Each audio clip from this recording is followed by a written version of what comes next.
Dominant performance.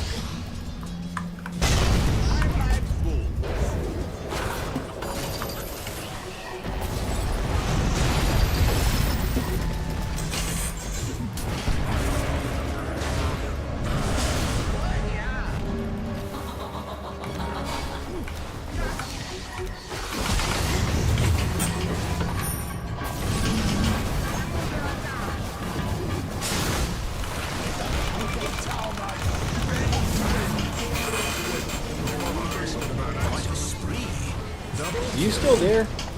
Yeah. Oh, okay. I was like, what the fuck is going on? He got quiet. I'm finishing up my Dota game here in a second and kind of setting up the stream. Alright. I got you. I got you.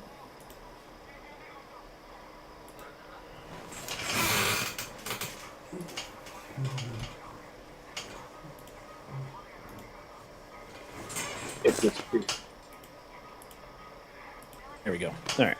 Then back to what I was doing. Where the fuck did I put this?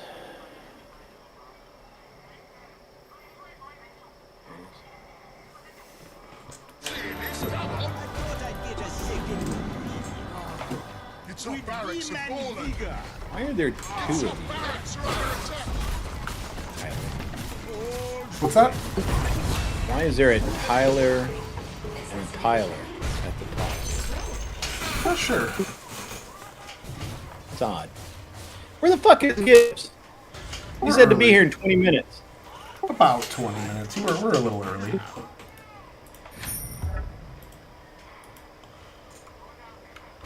Yes, indeed.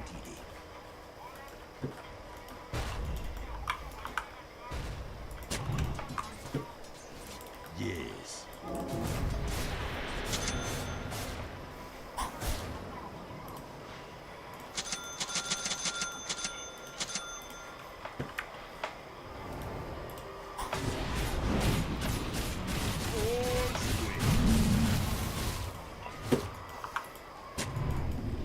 Here I come.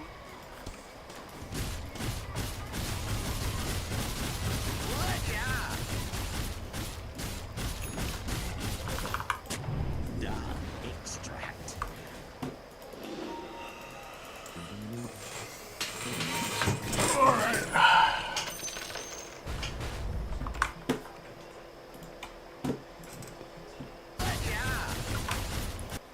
Yes, indeed. Give me a break, Gibbs. Where you at, boy? That's the southern boy. In case you were wondering. That's a racial slur against Gibbs. Can't be racist, Gibbs.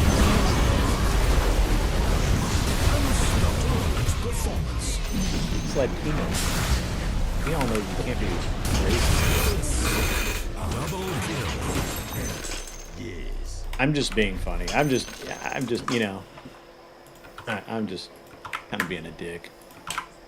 Don't mind me. Very Anson Knowles of you. Anyway, he's over in my chat being a dick right now. Well, I tried to hook him up with what he requested me to find him, and he bailed on us halfway through the week and then deleted his account on Oh, is this a while back? last weekend. Last Saturday, I was trying to get him into the same debate as me. Interesting.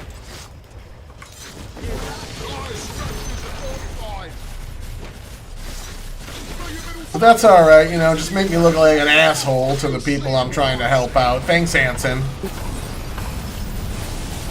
He can't hear you. Oh, okay. Well, I stuck my neck out. Although Smoking Spaceman literally just asked Anson why is he such a asshole.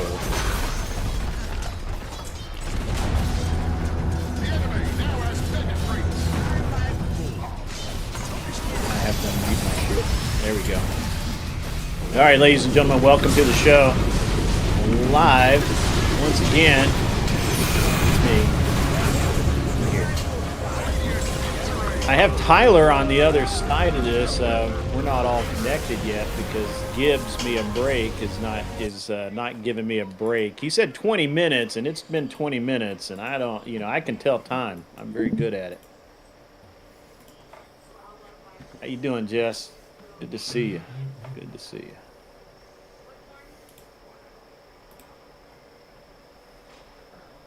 Good to see. I guess I can start my camera over here while we're at it. There we go. Yeah. Bam!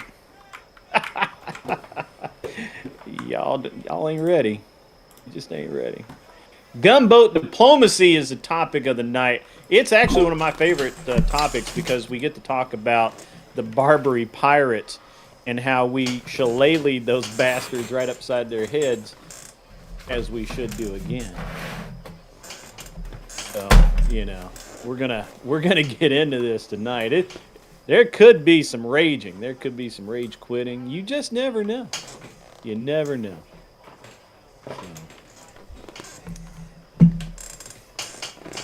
How is it? Turn your camera first. Hey. It's all right. Hold on. Oh, hold on. Who's listening? I gotta be careful what I say. There's Gibbs. Gibbs me a break. I can't hear you, It's gotta Gibbs. be higher, I think. Why did my camera turn off? That's not cool. It's just not hitting my forehead at all. I can't hear Yeah, my big old forehead. Tyler anymore. Maybe take out 2 lights, maybe 3. What the hell's up with that? I didn't mute you. Alright, I want this to be more of a down angle, too. I can't hear you. I heard something.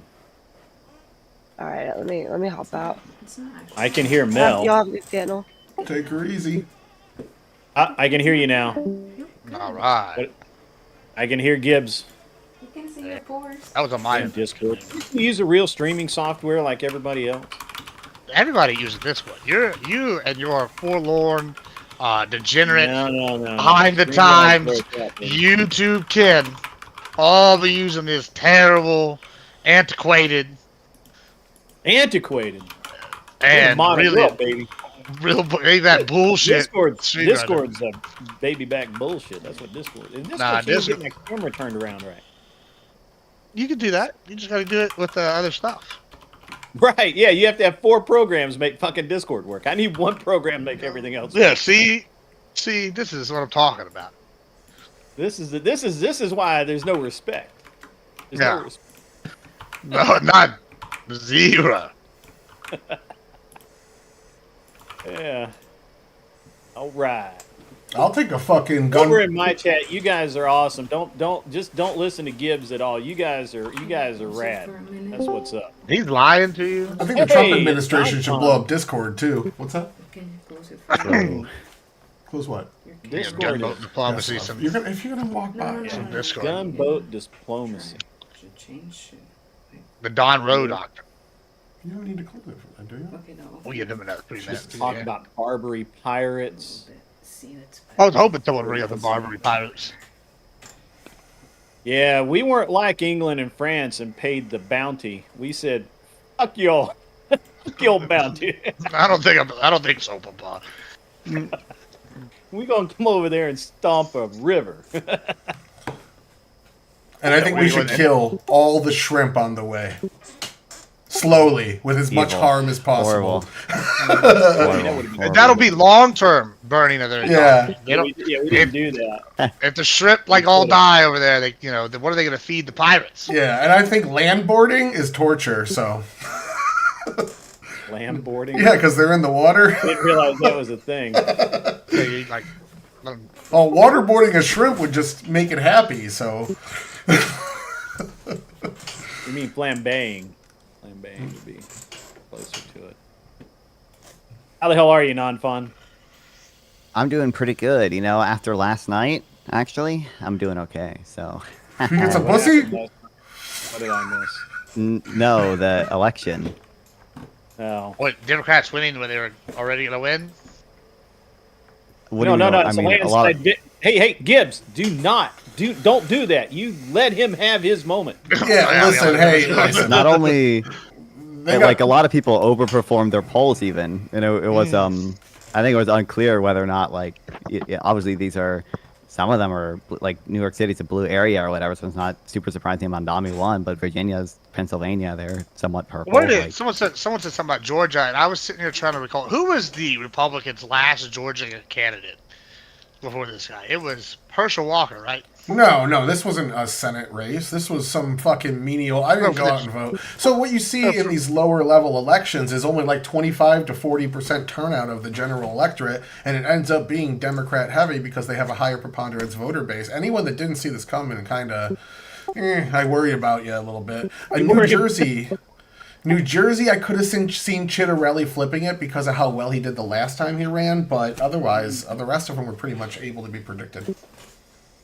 Yeah. And Jones had a little bit of a scandal, but it wasn't as bad as hiding up a transgender individual sexually assaulting girls in a bathroom like what happened in 2022. Obviously, voter turnout for like off-year elections is going to be lower than like the general election. But for one, I would imagine historically there are like off-year elections that Republicans have done better in than this one. When they had higher propensity voters. I know at least for New York City, voter turnout was really high. Now it could be the case that everywhere else. The voter swap of high low, propensity voters versus the populace has only happened over the last 10 years. And 2022 was the year that the GOP's party size took a lead over the Democrats for the first time in almost 100 years. So this party swap is something we're currently in the middle of. Yeah, so Democrats have won every special and off-year election that they were supposed to, and many they weren't supposed to in the last 3 off-year cycles since Trump. Well, hold on. Let's go. We can go ahead and get started, but I want to hear what your grand prediction was. Did you read the tea leaves on? What was your implication? You think that there's a big swing coming, or what is your? There's a space there. Let's do it. Necessarily that I think there's a big swing coming, but I think it's a success for the Democrats that Democrats should be excited about. Obviously, I'm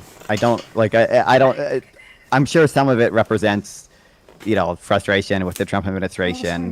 That doesn't necessarily imply that the midterms are gonna, Democrats are gonna have another epic, super big blue wave. But I think it's a reason to be excited, a reason to celebrate, a reason to have hope for the future. Let me ask this because I'm interested in this a little bit, and I have a theory, right? So I think that maybe it's a little bit in line with what Tyler just said, but. This isn't even the midterm. This is like the off year, right? I don't know what you would call it, right? But it's like not the midterm. It's not the main. And usually in my mind, this is where you have your more extreme candidates that are gonna show up, from either party. You're gonna have Republicans that are diehard in the weeds, libertarian, or some crazy nationalist or some shit, or in this case, Madani. I think it's pretty in the weeds. For the Dems, and then I feel like this is when the extremists get the power and they go, hey, you should all be more like this guy, and then they pull the moderates away, and then I don't think that works. I think it's in the long term. Are you not concerned that that's what's happening, especially with somebody like Madami winning? I'm not. This election doesn't give me a bigger reason to be concerned about that than I already was. I'll say, I don't think it's I think populists generally are starting to do better, but I was already concerned about that. I don't have a super big reason to be concerned about that. You didn't make you more concerned, I guess is what I meant. It did not make me. Madami is just slightly to the left of De Blasio, and probably less to the left of someone like Brandon Johnson, who was also. I don't know. Did you see his speech last night? That was pretty terrifying if you're a conservative, small government. All the cities have. I don't even know a lot of the Democratic successes were in state legislators, and I don't think that those were. Those people either. I'm sure. It makes sense in New York City we would see Mondami win or whatever, but we also saw just the Virginia state legislator, right? And I'm sure most of the. But he's the hot new kid. Did you see 4 years of running for president and be like, oh, he's the new Mayor Pete? Nah. Well, I doubt he's gonna run for a president, but not sure. I think we're gonna tend more populist over time. I think both sides are gonna do that, but this is not super flashing lights concerning to me. It's just a trend that's been happening, and like I said, I think a lot of the successes were on the state legislator level, and those were not insane populist people. Those were relatively standard Democrats for the most part. I would guess. You have any thoughts on this grid before we move to our main topic? No, not really, man. I think Mom Donnie is irrelevant to me at this moment. I have I like one, the- but it's more on the I structure like of the the peaky- Democratic I have Party. zero interest in New York City at the moment, so I don't. Really I do like the Peaky Blinders get up you got going with the tie and the hat and everything. That's right. I will It's a say Trump Usually the tie. best. the I wore my line, Trump tie in honor of our young friend Non-Fon there. the line between moderates and populists in the Democratic Party has been blurring over the years to the point where it's hard to find a difference between them.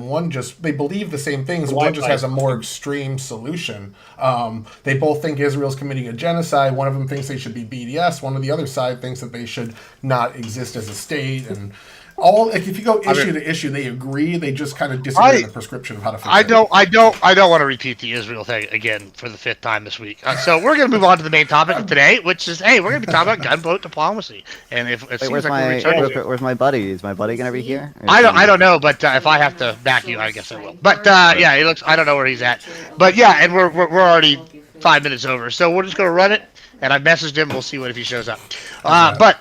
Yeah, we're going to talk about gunboat diplomacy, and it seems like we're returning to a little bit of what they're calling the Don Roe Doctrine instead of the Monroe Doctrine. Do we like it? Are we fans? Let's start with Tyler. You go ahead and kick us off. Yeah, it looks like on the most 3 important counts, this is legally sanctioned. There's precedent for it from the last 3-4 presidents. It's, actually goes back much further than that. It's publicly approved. It's looking like 60 to 70% public support. And I'd say that it is warranted based on the drug war. These are kind of Trump's strengths: national security, war on crime, border security. I'd say these fit really well into what his agenda is, and I don't see anything legally wrong with it. So why the fuck not? Why not use some of our military to actually help the United States for once instead of everyone else around the world? All right. Well, thank you so much. Grit.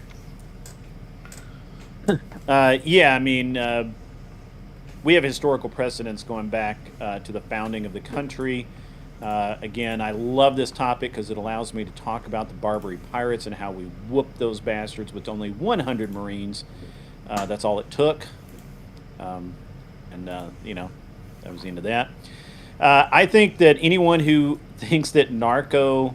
what are they calling them? Narco terrorists now? I've seen that term used. I'm not really sure that it actually applies to the Venezuelan, Nicaraguan people that we're going after. But It's okay if you put your camera over there and sit off of the bed. I don't have any problem with warning them once and then shooting down these boats that are violating our borders, violating our I agree.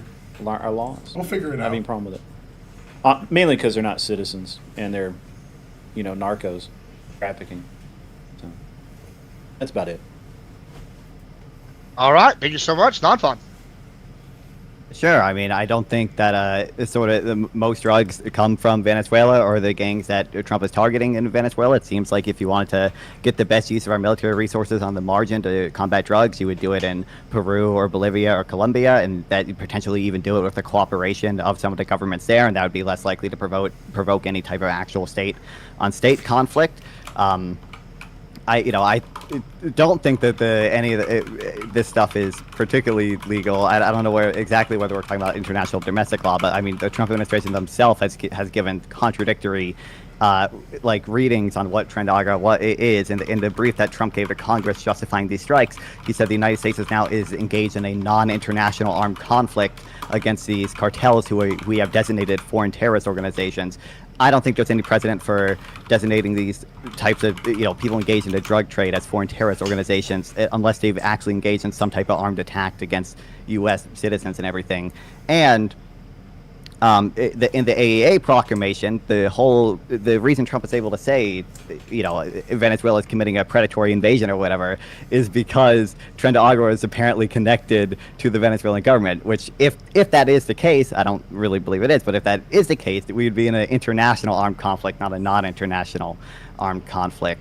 So I don't think I have any reason to believe it. It seems like probably illegal. It seems probably not the best use of our military resources if we truly want to combat the drug trade, and I think it has the potential to provoke some type of bigger state-on-state conflict that I would not be particularly interested in foreseeing.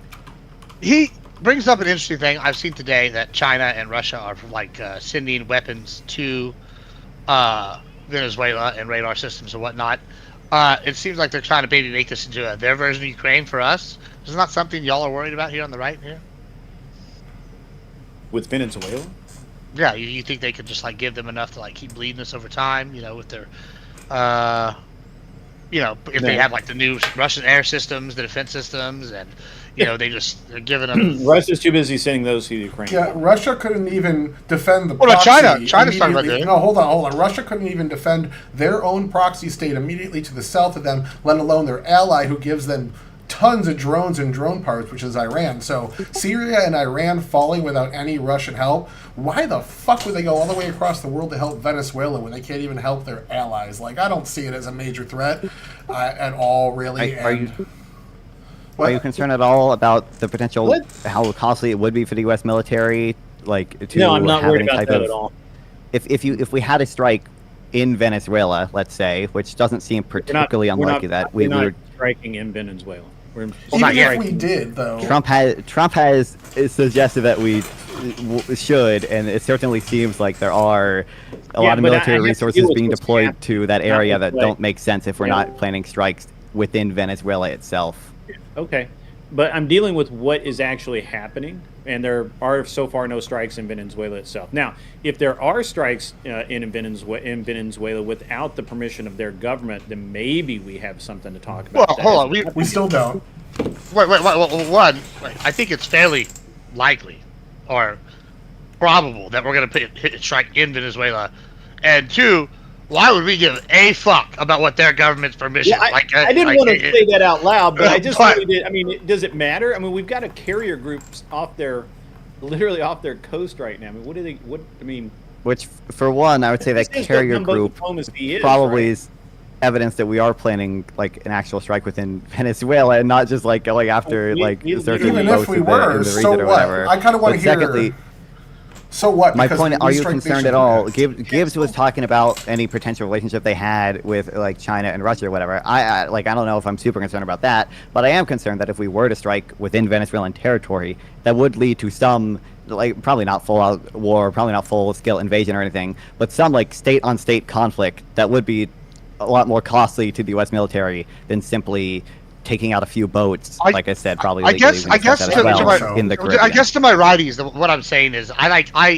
like Venezuela. Their government will roll over within like 2 weeks if we actually invade. Like, I'm not super worried about that. Their own people will roll their government over. But yeah, I mean, I think there's maybe, but they have the same problem it has with like Mexico, where they have like a bunch of like semi-state like actors that are like the narco terrorists or the like narco like government like things, and I can see those easily getting backing from China and Russia, and like suddenly those guys disappearing into the jungles of Venezuela and like turn into a problem, just like the communists did there for the last 60 fucking years, and they never dug them out. Like, I don't know why there wouldn't be a threat to like they could bleed us like the Afghanis did. Let me answer this question real quick, because I think that I don't have any fear. I'll let y'all respond, then we'll go to council here. And let him, because Bill Clinton attacked Yugoslavia, Kosovo, and a bunch of other places. Barack Obama hit Pakistan, Yemen, Somalia, and other places. Joe Biden hit Afghanistan and Syria. There was other instances where Trump did this in his first term to a bunch of different places as well, where he dropped the Moab. I mean, we were at war with Afghanistan at the time, but he dropped the Moab. He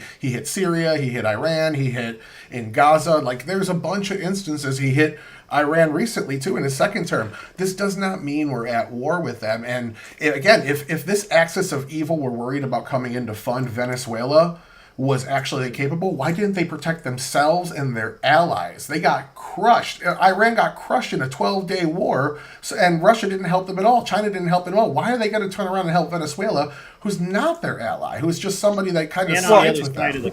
Well, the answer to that would be cost effectiveness. If you can give small arms and training to groups like their little cartels, that's much easier than like small arms or training. They've got arms and training. Look, come on, let's just be honest about Venezuela narco guys, right? Like, they're literally like one of the last existing slave trades in the world right now. They have entire villages that are literally made to work at gunpoint, and you want to defend any of this? Like anybody, this is insane. You think China wants to get involved? Do you think China wants those headlines? That's insane. That's a reach. Well, they I said like they the want to get reach. involved. That's why. I mean, They I've only just quoted said them that they because would get involved and have all of these people, have. Well, China said that today. China said they were going to get involved today. They're going to send them weapons and supplies and training.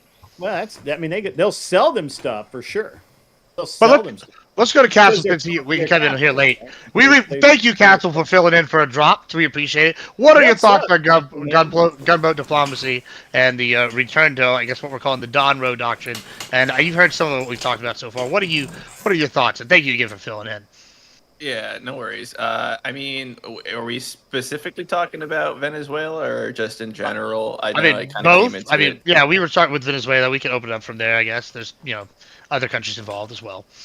Yeah, so I mean, I guess gunboat diplomacy in general, I don't have a problem with. I think the way it's used, I can definitely make an argument about what's recently been going on in the Caribbean with Venezuela and the boats. I understand the argument against that, why we're doing that. I mean, listen, when it comes to targeting cartels and stuff, that's really not going to solve the problem. It's missing the forest for the trees. You can attack as many cartels as you want. People in the U.S. are still going to demand drugs, whether they get them legally, illegally, whatever it is. So I just think it's a waste of ammunition, really. I mean, it's like, going after an ant colony. It's thousands of them. You're not going to fix the problem. So I think we're wasting our resources there.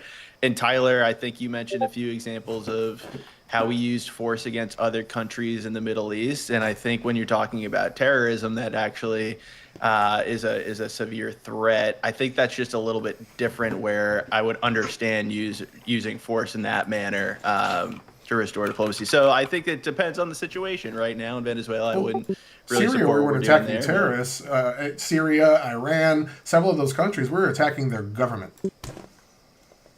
Like, we attacked the Syrian government. But their governments, I mean, Syria's government was also with support of Russians attacking U.S. troops. Oh, for sure. But they were not terrorists. I understand that. Hold on. Well, I think frame this like a little better, right? Let me make sure that we're understanding what we're really talking about here. These are targeted airstrikes and attacks on go-fast boats, blacked out speedboats. And the narco submarines, right? They're very targeted on very specific. They aren't randomly attacking Venezuelan fishing trawlers. They're not randomly just guessing that, hey, that might have drugs on it. These are verified. Like, these are surgical strikes, and I don't have a problem with that. Now, if you want to talk about, it's not going to make a dent in the drug trade, I think that will, right, and the risk.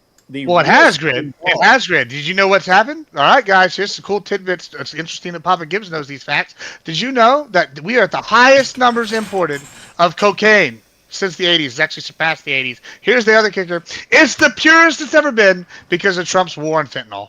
So not only did Trump get rid of the fentanyl, we now have the most pure Colombian Bam Bam and the highest numbers we've ever had here in the United States. Hopefully we'll get some clean heroin, too. I want that clean heroin back. I'm just saying, I don't know if that was his plan, but I'm a big fan of that policy. So, real quick. Okay, wait, just real quick. I just want, so for, like, most of the things Tyler mentioned, most of the strikes he mentioned to both me and Castel, like, these are things that either we have the permit, like, for example, with Pakistan, many of the strikes we did within Pakistan, we had the permission of the Pakistani government to do, right? There was something, like, I know the raid on Osama bin Laden's compound, like, we did covertly or whatever, but there are many strikes in Pakistan we had the permission of the Pakistani government to do. Some. So there's no risk of, like, going to war with the Pakistani government. Many, or there were things that probably did escalate the conflict, like, at least until, like that got the U.S. more militarily involved. Now, it is the case that, like, once the U.S. military is involved more heavily, we can achieve aims that we want or whatever.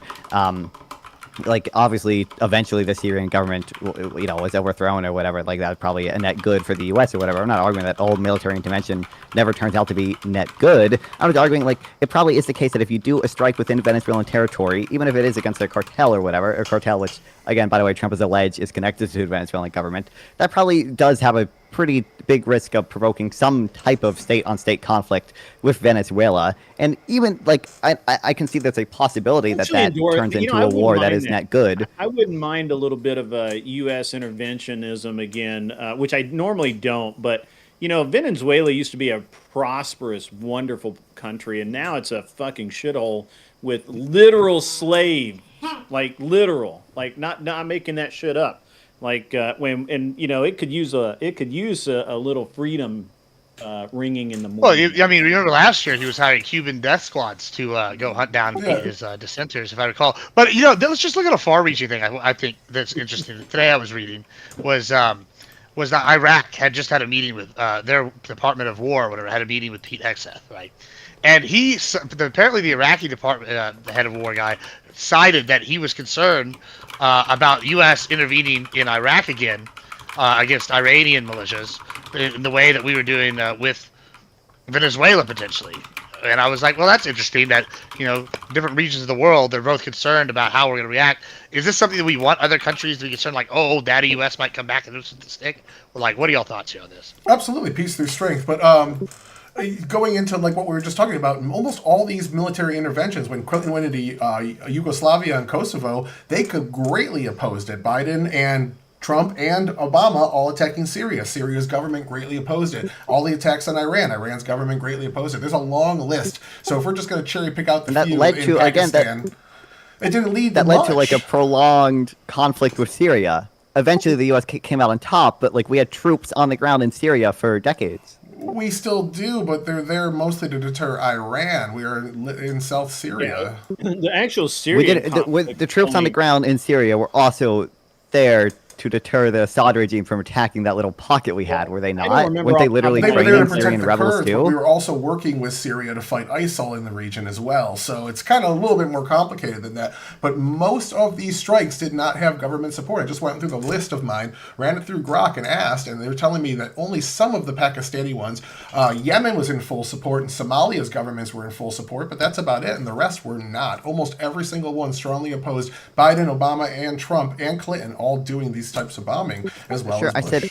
I said they either had permission from the government there, like some of the strikes in Pakistan. I know some of them were done covertly, or they did lead to prolonged conflict. They did lead to some type of prolonged intervention. The U.S. came out on top in many of them, or whatever. But there's still conflict in Yemen. I don't think we have any troops on the ground there, but I know we have troops stationed in the Middle East to deal with that threat still.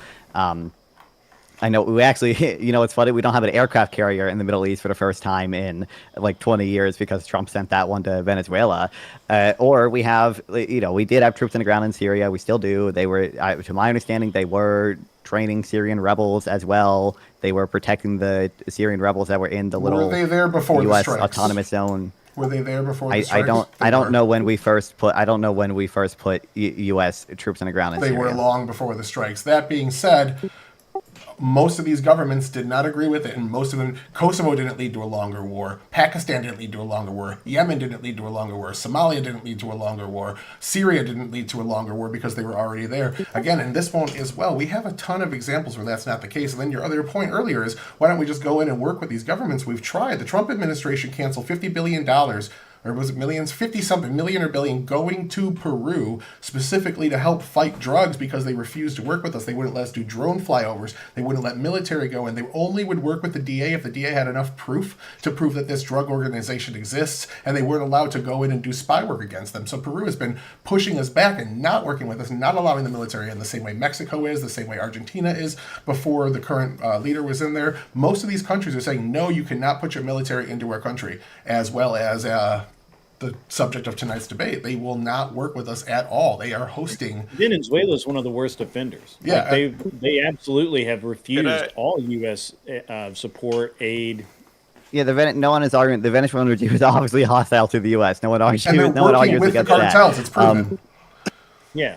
Which, Can I ask that a is question in though, fact- real wait, quick? hold on. Wait, Tyler, do you recognize? Hold on, just real quick. Do you recognize if they are working with the cartels?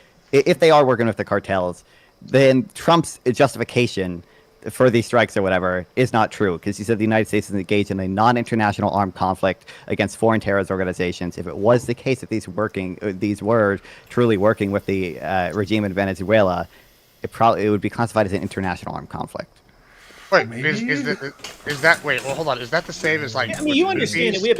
we have a $50 million bounty for Maduro's arrest that is effective right Yep. now. Yeah, That's the president, in theory, president of Venezuela. Do you think that we're really worried about sparking a conflict with them when we've put a $50 million bounty on their president? I don't think my concern is I don't think Trump is seriously concerned whether or not he sparks a conflict with Venezuela, but we probably should be. Obviously not. He considering put a $50 million bounty on there their would president. be Let's if we did have any type of state-on-state violence with Venezuela, there probably would be some prolonged U.S. presence in the region that would draw away resources from other areas. I recognize, like, for the conflicts Tyler mentioned again, like Yugoslavia, obviously, like that conflict died down or whatever. There were ceasefires that the U.S. negotiated, but for every other thing, there's like still some conflict involved in those areas that the U.S. is still, at least to some extent, actively involved in. The U.S. is still, to some extent, actively involved with the Yemen or whatever. You can say that's good, and in some cases, it might come out that we might come out on top of those conflicts, but it does lead to some prolonged U.S. You said intervention in the greater region. In some conflict, cases, good. not Honestly, any okay with it conflict. escalating in Venezuela. let's I'm hold on. okay Let's with it let escalating. Castle I get. think Let's it let Castle needs get it. it. I think that the country is failing. It's to the point where the United States government, a foreign entity, has put a bounty on the president of another country. Do you know how dramatic a step that is? And you're worried that blowing up some narco boats is a big deal? Like, Let's go honestly, like, I'm worried that if we do strikes in Venezuela, it would provoke a bigger conflict. But you seem to just be saying that we should provoke that bigger conflict. That you just want war in I'm Venezuela. saying that I'm not Hold on. concerned about it. Let's go to Castle. Go ahead, Castle. What you got?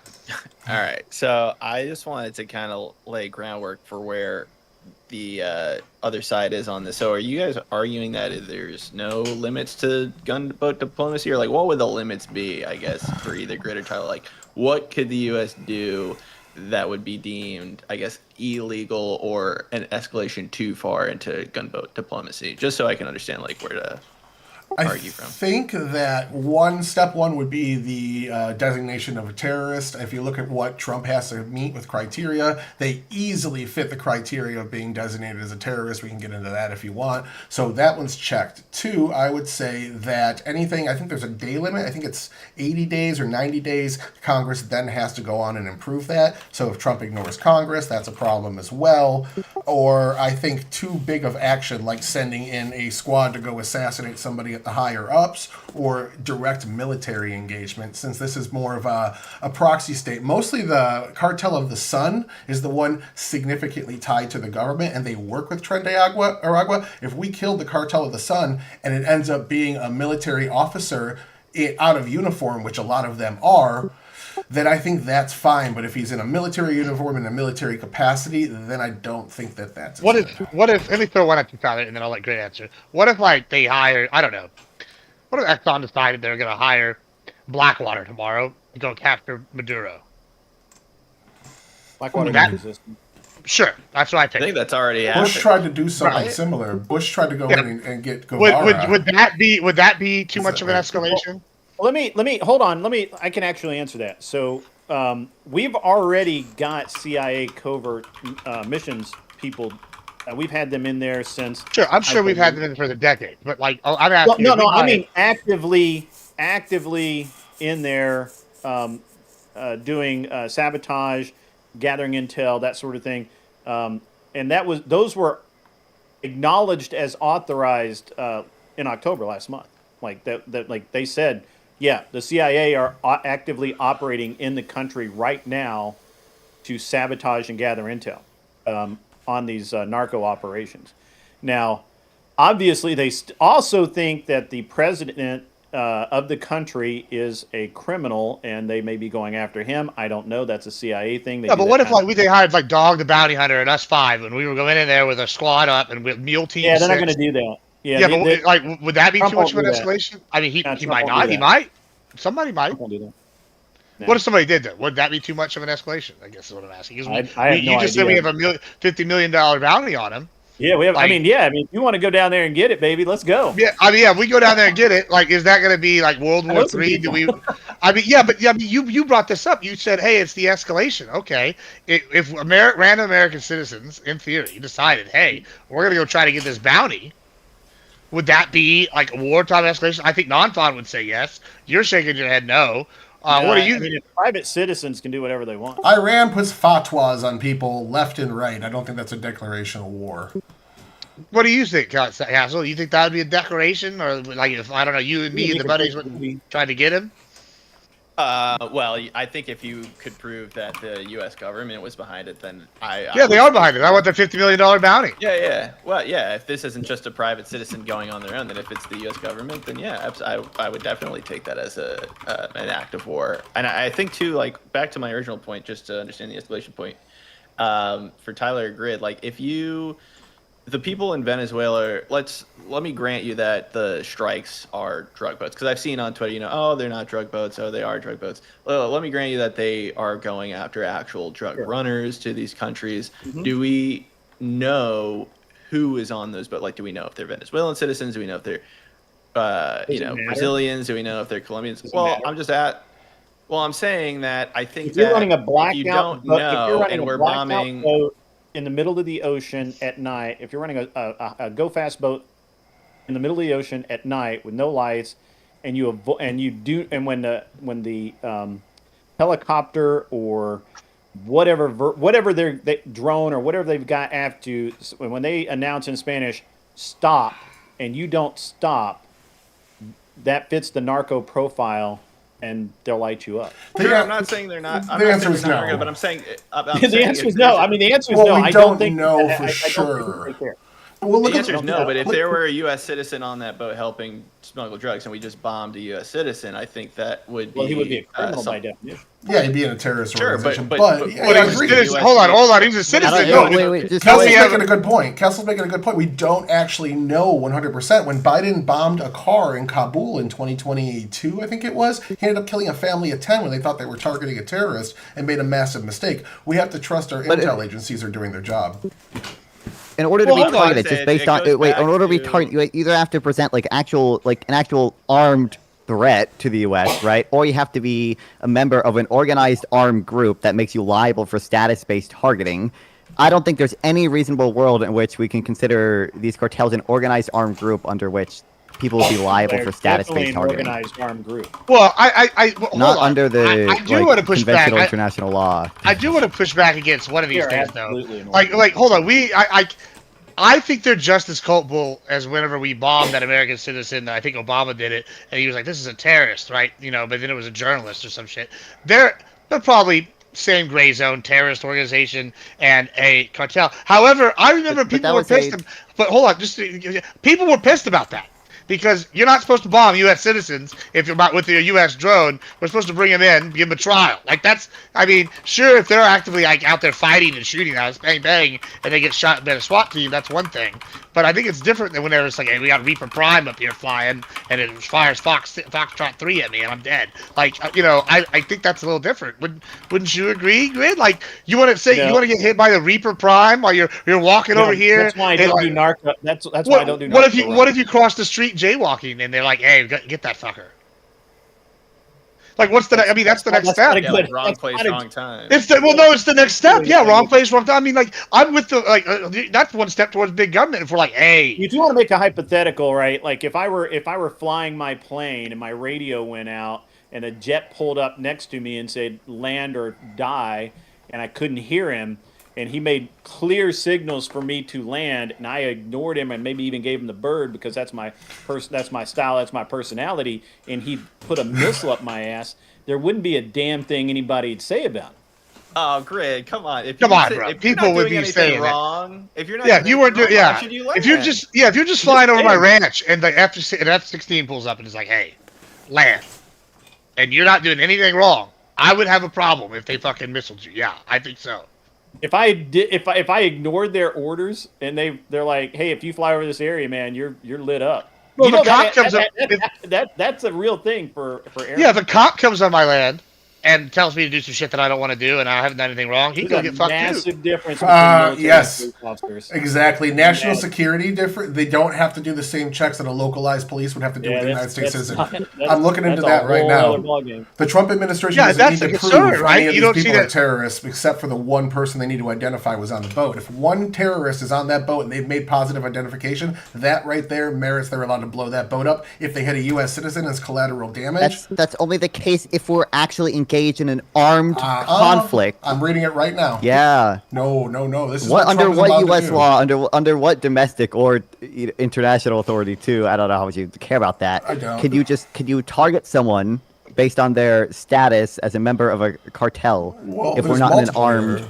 There's the Article If we're not 2 in a- powers of the president. There's the 2001 authorization. That of use again of applies military to armed force. conflict. Hold on. That applies There's to armed multiple here. That's what I'm going to read you is multiple. The Article 2, Uh-huh. the 2001 authorization of use of military force directly allows this. FTO designation 8 USC 1189 also allows this. War Powers Resolution 50 USC 1541 and through 1548 also allows All this. I'm as hearing from well. the Designation of the designation of someone as a foreign terrorist organization that controls the ability of the president to do things like IEPA sanctions or like immigration sanctions with regards to that country. I don't believe it it doesn't authorize killing based on status.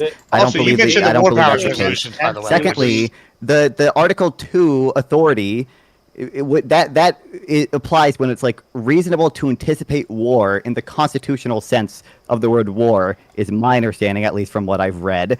There's no imminent armed attack that these cartels are going to be doing against the U.S. Under no historical precedent is the drug trade in any way. Being a terrorist doesn't mean you're just a terrorist to the United States. They are 100% a terrorist group. They're responsible for most of the deaths in politicians in multiple countries. They are a terrorist group. Okay, And the 2001, what is the armed attack against the United States? The AUMF flat out says this permits targeting members or affiliates of terrorist organizations and does not mandate pre-strike public evidence, internal vetting, and internal vetting suffices. Isn't that number one in relation to the 9/11 attacks and only authorizes it with people who have related to the 9/11 attacks? No, that was my it's understanding all of the 2001 FTO bill. designations. Yeah, they're no. Yeah. You cited the what statute are you citing? You're citing the 2001 use of authorization of military force. Yes. If I look it up, it's not going to say that it's This for is what the people in Trump connection to the administration is 9/11 claiming. attacks. This is what the Trump administration is claiming. The Trump because it gives administration them claimed that Associated we were in Forces of a Al-Qaeda-like non-international groups. armed conflict against these people who we have designated as FTOs, which again, to my understanding, FTO is not. It's meant simply to. It allows you to have sanctions against them, like under IEPA, or like have immigration restrictions. I don't believe anything. I don't believe FTO designation gives the president or the Defense Department the ability to kill people based on status. But you're wrong. The LOAC laws of laws. That's international law. Yes. We're talking about this is domestic law. International law, I think, is harder our, for our you. domestic law, absolutely. With the AUMF and the what do they call them? There's a term they use there. Now it's not a They don't call them terrorist organizations anymore. I'm sorry. Isn't it combatant? Something combatant. Yeah, it's foreign combatant. I have it in my notes. I'm sorry, I don't have my notes aren't very organized, guys. I apologize. Well, I do what I want to do. What I kind of like do this little thing here. So like I'm obviously a conservative. Wait, but hold on, just real quick. I also want to say for the FTO designation under the statute you're talking about, I believe, I like it's for politically motivated attacks. It's for like armed and politically motivated attack. It's not in any way reasonably interpreted as like the drug trade.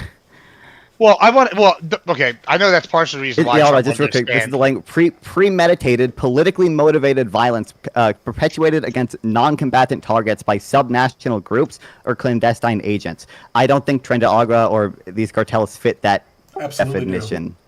Well, let me come back. What is the premeditated, politically motivated violence against the United States on non-combatants? Well, they're responsible for the deaths of more politicians in every country they operate in than anything else, including natural death combined. So number one, well, politicians aren't always non-combatants, so that's number one. Number two, I believe, But they are generally. it has to be against. It has to be against the U.S. and it has to be like politically motivated. I would imagine maybe you can stretch it to politically motivated if they're politicians, but I would imagine the reason they're killing politicians is because they're in some way interfering with the drug trade.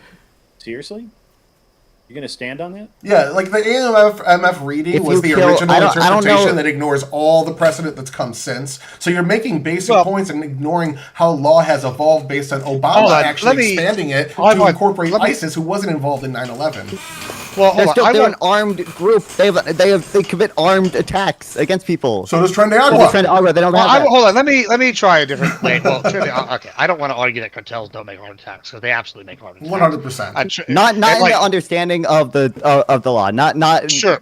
Like I'm not going to debate the like nitty gritty of the law part right here. Like whether Tren de Agua fits the same thing as ISIS Arcade. I don't really give a shit about that. What I do care about though is I do think that non-fawning is touching on something that makes me somewhat concerned as a conservative, and I think that it's this idea that suddenly the government can start designating those things. It's the same reason I don't like the idea of them going for like trans people taking their guns, right? And the reason for that is because what's next? They're going to say Republicans are a mental illness. If you're a conservative now a mental illness, we're going to take your guns. It's the same kind of concept here. First they're going to say you're a terrorist, and then next they're going to say, oh, he's of XYZ status, and then it's going to be finally this guy did whatever, and then now we can drone strike him here in the U.S. And that is concerning to me. And the fact that Tyler is, he's barely a righty.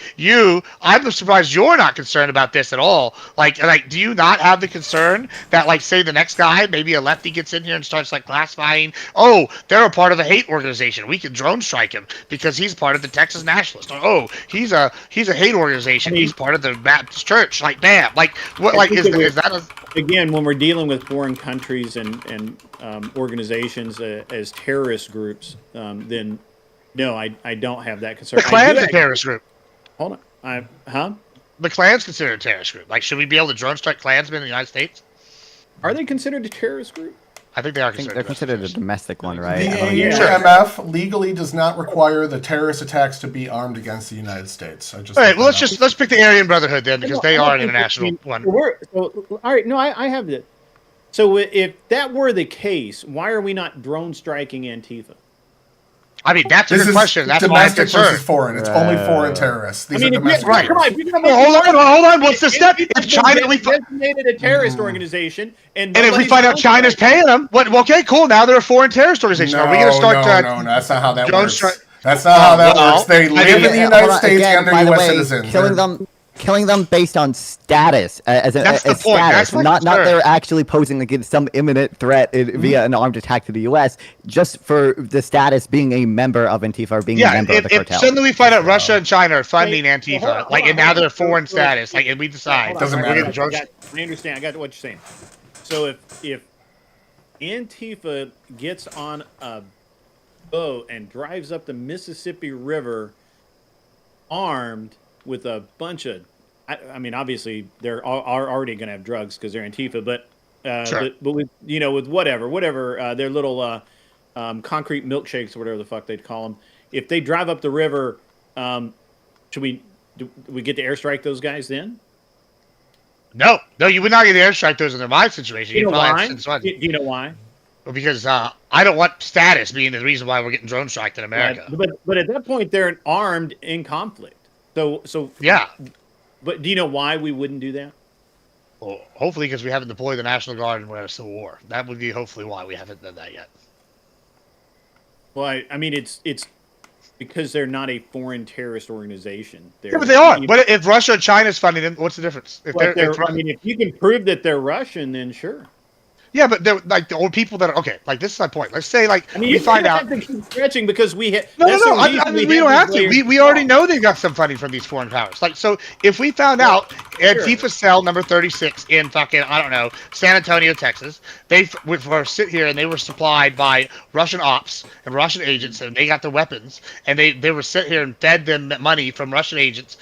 Yeah, I would still have a problem with the U.S. sending a Reaper drone in and shooting a missile into a neighborhood or a car as they were driving to take out the fucking all the people that were all Antifa but were all U.S. citizens. Yeah, I would have a problem with that. That's something our domestic agents should be able to handle. That's the whole point of like FBI, the Secret Service, whatever. I don't think we should be using the military to take out American citizens, and I don't think that's what's happened with Venezuela.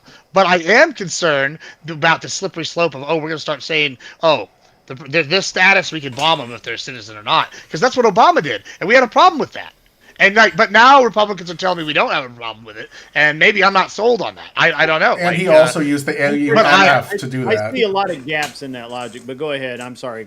Wait, Tyler. Maybe you're seeing something I'm not. So, the thing I'm seeing from lawfare is that designation as a foreign terrorist organization does not grant the president the authority to kill these people. The designation of a foreign terrorist organization is simply so that you can use IEPA and the Immigration and Nationality Act and some other economic sanctions via executive power. I'm seeing the same thing from the New York Times. I'm seeing the same thing from the Google Gemini. Yeah, there's more criteria. It is not great. It is not. So wait, hold on. You agree that the designation of Trinidad as a foreign terrorist organization, even though I don't think they meet that standard, does not grant the president the ability to kill people based on status as a member of that organization. There's more criteria that comes from just the designation. Okay. Yes. So what is the So then, what is the armed attack that would actually constitute an armed conflict that would give the president the authority to kill people based on status? I already told that to you because it doesn't require it to just be the United States that was attacked. It's any Do you of think our that allies killing as well, politicians, presumably? Hold on, I'm answering the question. Hold on, I'm answering the question you just asked. You said you answered it before. No, I did not. I'm answering it again for you. So, AUMF allows us to also take our allies into consideration if they're attacked in the same way. 1, 2, all they have to do is pose a threat to national security, where that's something Clinton tapped into the, 1974 act, where you're allowed 60 days to go out and do military action without the approval of Congress as well. And that doesn't have anything. You can do military action without the approval of Congress, but it still has to be within the scope of U.S. law, and you have to justify it afterwards. That's why Trump sent the memo to Congress saying we're now in a non-international armed conflict against Trinidad or whatever. But my understanding is there has to be a threshold crossed where it actually, in order for these standards to apply, to meet armed conflict. Armed conflict, to my understanding, under U.S. law and international law, is not traditionally assumed to mean presumably the cartel is killing politicians because they are trying to stop the drug trade or because they wronged. That's not a political terrorist event when you kill a politician to get a different political result. It could. There might That's be. exactly there might what be, it is. There might be cases where you could consider it political violence, but I don't know. All of them. Traditionally, when I think of political violence, I think killing a politician Islamist, to get a different political result is the definition of political terrorism. Because they're interfering with the drug trade, right? Or because there's some corruption of the government. I think usually when we think of political violence, we think of a terrorist targeting politicians to invoke fear in people, right? Hold on. What about what about the Mexican mayor that just got killed? That spoke out against the cartels, right? He was literally killed by the cartel after telling President Scheinberg, I think, to go in there and say, "Hey, we need more stronger policy on the cartels," and they killed him the next day, right? Would that be political violence or not? I think that probably better fits some type organized crime rather than political violence. I think Seriously? I think that's probably what.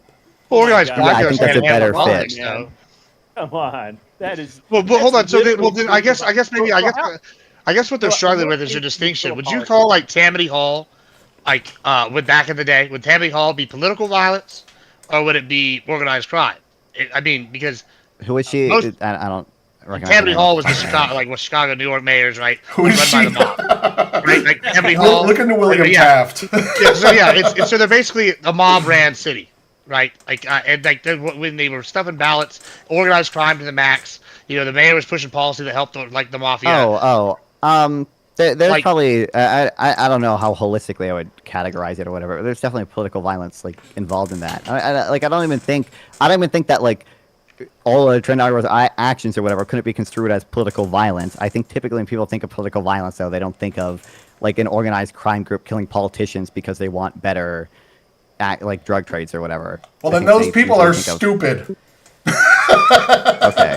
That's all I So got. If I were going with fit, what I think people it probably, think. I think it probably better fits some definition of organized crime, but I don't even believe killing politicians would cross the threshold into any type of the armed How is conflict it that would not- grant the how president is the authority to kill killing people based on politicians not a status. political crime? How is killing a politician to keep the politician from doing his job as a politician? How is that not a political crime? Because you're doing it not with political aims, right? You're doing it because you want your cartel to succeed, or because they wronged your cartel Because the somehow. That's a politician political is going aim. to use politics against you. I don't think Okay. that's what people typically think of when they think of political Okay, aim. it doesn't You're not trying to matter what you're not people trying think. to spread your you're not trying to spread your ideology. You're not trying to enforce your ideology. You're not trying to But we've already cause a bunch of established fear that- in the general populace. What The was thing the you're trying to motivation do for killing is the sell more politician? drugs. What was the motivation for killing the politician that was against I would those presume cartels? you can tell me if I'm wrong, Tyler. I presume We are. many of the primarily because they were paying off the politician, and politicians stopped doing what they asked, or the politician tried to crack down on cartel violence, and those are primarily the reasons. But it's not trying to spread it's not like a jihadist trying to spread his ideology or trying to invoke fear into populace by killing people. Yeah, they're it's not a doing cartel trying to make their peacefully. cartel more Requirement. successful. Spreading That's an not- ideology, you just made that up. That's not a requirement for it to be a political crime. You just made that shit up. That is what people typically think of when we imagine No, political nobody violence. typically thinks that. I don't typically I think don't that. I typically think think that political either. violence is violence against politicians or people who are attempting to No, vote because you for can do political politicians. violence that's not against politicians, right? If I Yes, can you go can. politically motivated to kill someone, based on my political ideology, Okay, right? they're I'm gonna only go killing the kill politicians that Jewish are against the people. cartel, that are trying to implement policy that will go against the cartel. They're killing them, and they're not killing the ones that aren't doing that. So they're killing politicians for their political decisions and actions in office. That is political terrorism, definitionally. 100% textbook. I don't think. I mean, I don't want to say again, and I said this. I don't even think it precludes the definition of political violence or whatever. But typically, people think of a jihadist trying to spread their ideology, or trying to invoke fear in people, not again a cartel trying to make their cartel more successful. But if you want to call it political violence, that's fine. But I still don't think it meets the threshold of Okay. any type of armed conflict that to my understanding, U.S. law requires. I'm glad you agree I with don't Trump see that the how January 6th protesters Let me- were let me- gone let me- after let me- too hard for let me- political let- terrorism. Let me go to Castle. You've been listening. What are your Well, thoughts? obviously, Let's- the January 6 people is because they were in an attempt to overthrow. But they weren't trying to. They weren't trying to We'll change come people's back to that. We'll minds. come So back. it's cool. Listen, we'll come back to January 6th because I'm sure it'll come up another 50 times next month. Let's go to Castle. What are your thoughts so far? What are you thinking? You've been listening? You're a little quiet. Share your Yeah, thinking. I think it's kind of a square is a rectangle, but a rectangle is a square in regards to if it's terrorism, political violence.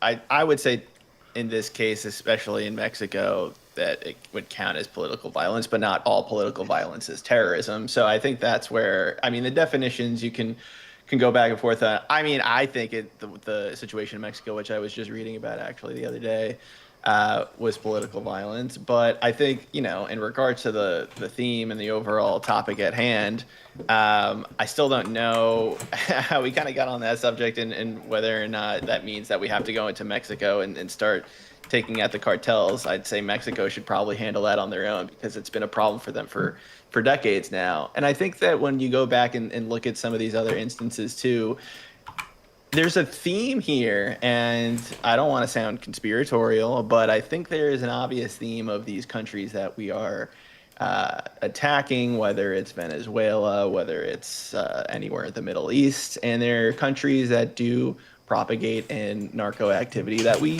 don't go after. And I think it's pretty clear why. And I think that's kind of where the hypocrisy comes into play with this gunboat. What do you think the motivation is? I think it's oil. I think in Venezuela there's a lot of oil, and I think that we want Maduro to give that up. I think at this point Trump's made that clear, and he wants him out so he can free up energy and lower prices for the benefit of us, which is very nice and sweet of him. But I don't think it's a real reason why we should take out Maduro. I think that's something that the citizens should do there. But either way, I think there's a... Where do we import from Venezuela? Sorry, could you say that? Don't. How much oil do we import from Venezuela? There used to be a lot. There used to be Valero. It would be more. What Castle's saying is it'd be more it's a on the global market for people to buy. Yeah. Yeah, it's a global market. I don't know. They produce a lot. They have the largest reserves in the world out of any country, which is insane. But I think, look at China. They are basically the whole reason why fentanyl is being produced in these Latin American countries, yet we don't have anybody attacking China. And I think that's because they're a very powerful country that we don't want to escalate any conflict with. So when I think about this gunboat diplomacy, it's like, we're going after these small petrostates, basically, that we could take out whenever we want, but we're kind of, staying away from these other larger areas and countries that are doing just as bad narco activity for an obvious reason. Well, let's examine that. Hold on, I'm going to explore this for a Go minute.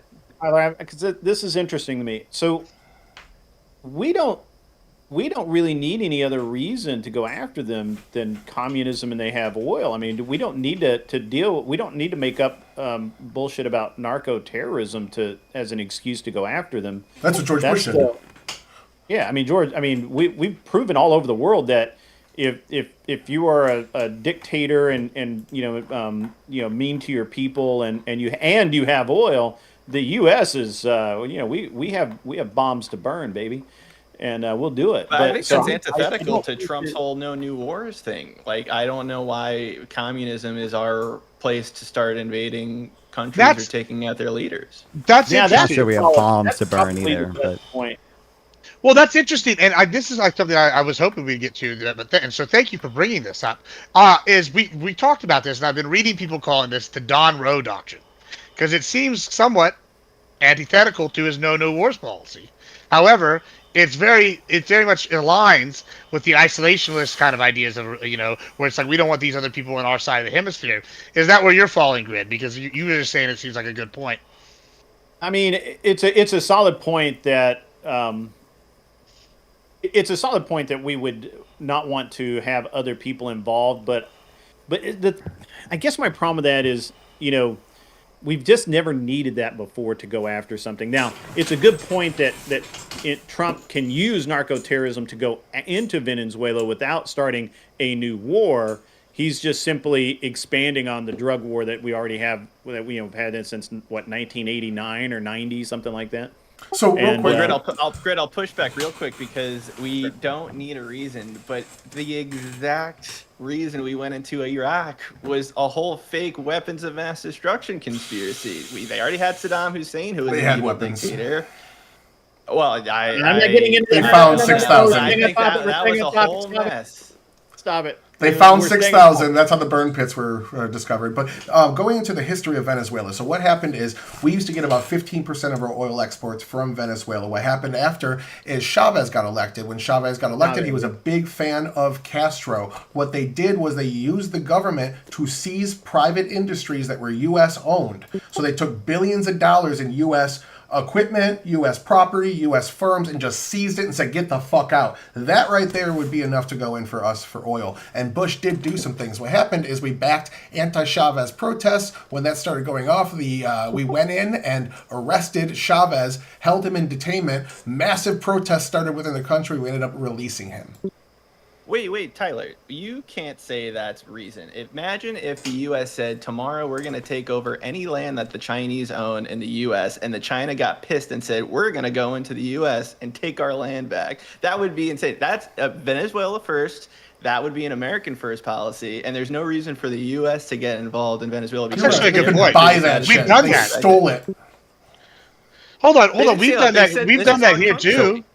Texas just declared for Chinese nationals can't own land and stuff, like, recently. Like, how is that any different if we came in there and seized it? I don't think it would be.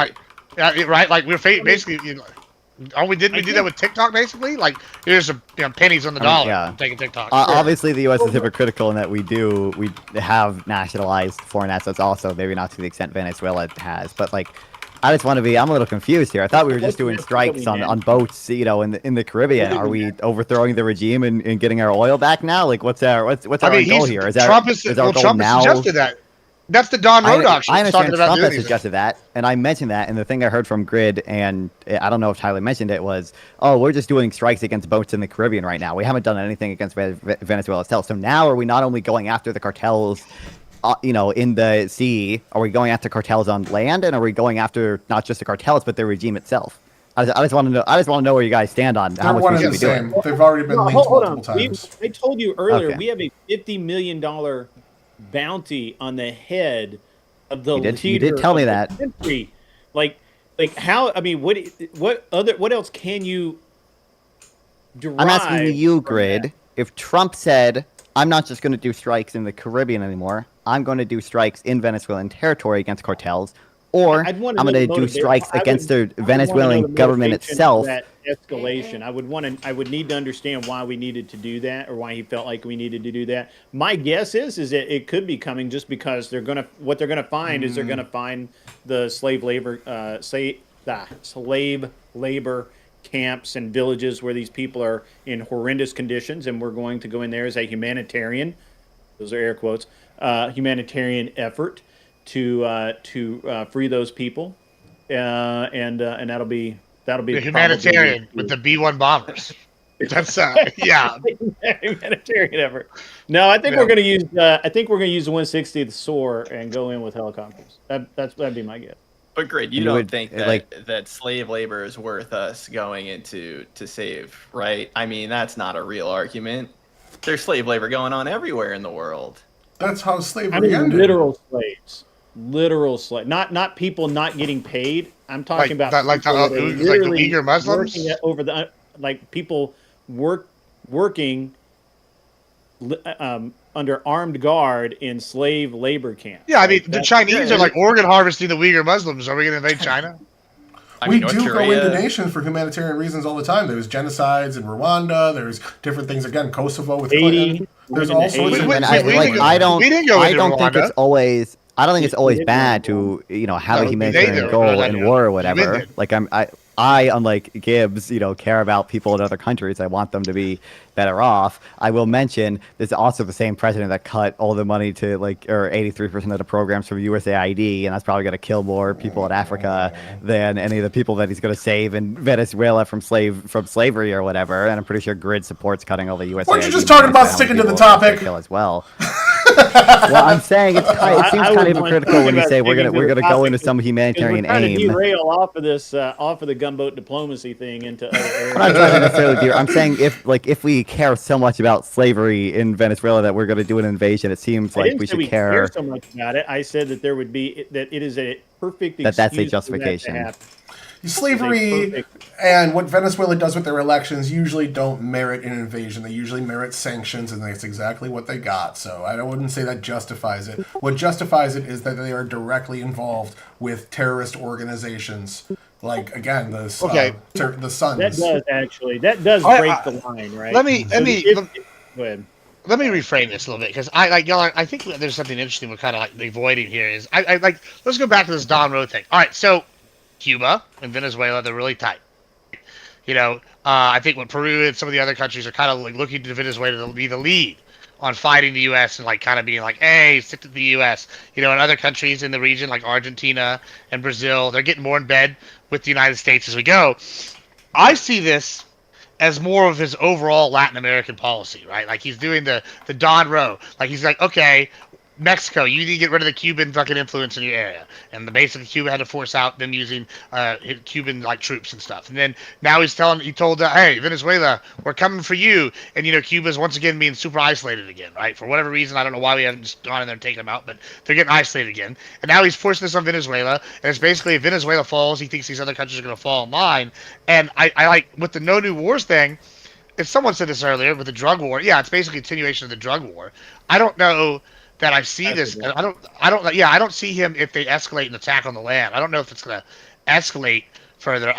My concern is less with non-Fon's argument about we're going to fight another nation state, because I think we're going to whoop their ass. They just won't. They'll be there 2 weeks, and then it'll be months and years. 2 weeks. Yeah, max.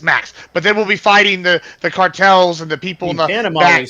36 hours. Yeah, but Panama is yay big, right? There's ranches in Texas bigger than Panama. I'm saying that with Venezuela, it's a big ass country. You're gonna have people out in the sticks, in the woods, and the cartels, and they're gonna be fighting for ages. Little villages. Some of them are gonna be run by the cartel. Not all are gonna be slave. It's not unless we go in there dig these people out.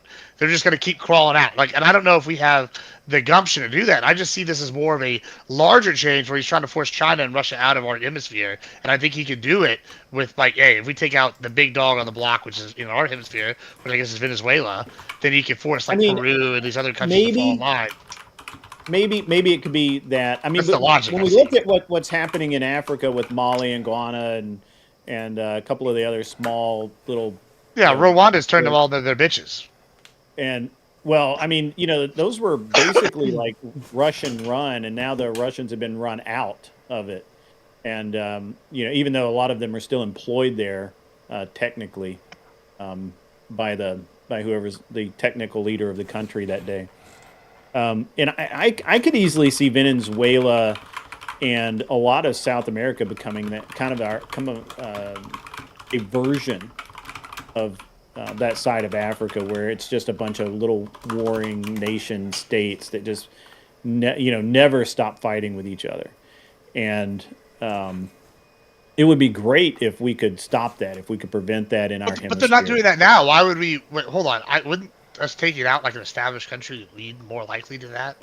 I think that it would be likely. Well, hold on. I think that's backwards. I think that the problem with the leader in Venezuela right now, being so aligned with the drug trade, is that you have countries like El Salvador and Colombia that are going to look at that in a bad light, and they could start infighting very easily. And I really don't give a shit about narco wars, to be honest with you. But you mentioned yourself that China's offered to sell them arms, so Venezuela starts getting rockets and shit, and then Colombia gets rockets and shit, and before you know it, we're looking at another Mali, Ghana, Goa, all those places, all those little bitch-ass countries over in Africa that just keep killing everybody in sight.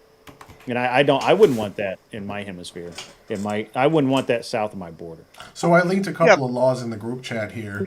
U.S. Code 18 U.S. Code 2331 talks about political terrorism and influence of policy of a government by intimidating or coercion, or to affect the conduct of a government by mass destruction, assassination, or kidnapping.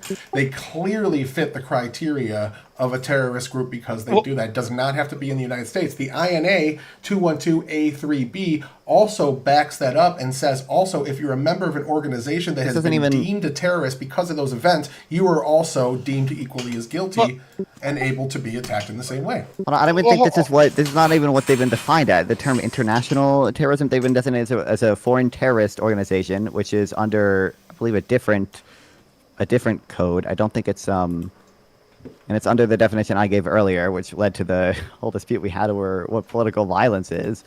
I don't believe this is even what they've been designated under. And then again, I don't think any of these statutes, and you obviously you admitted, the foreign terrorist designation on its own does not give you the ability to target people or to kill people in the foreign terrorist organization based on status in the organization.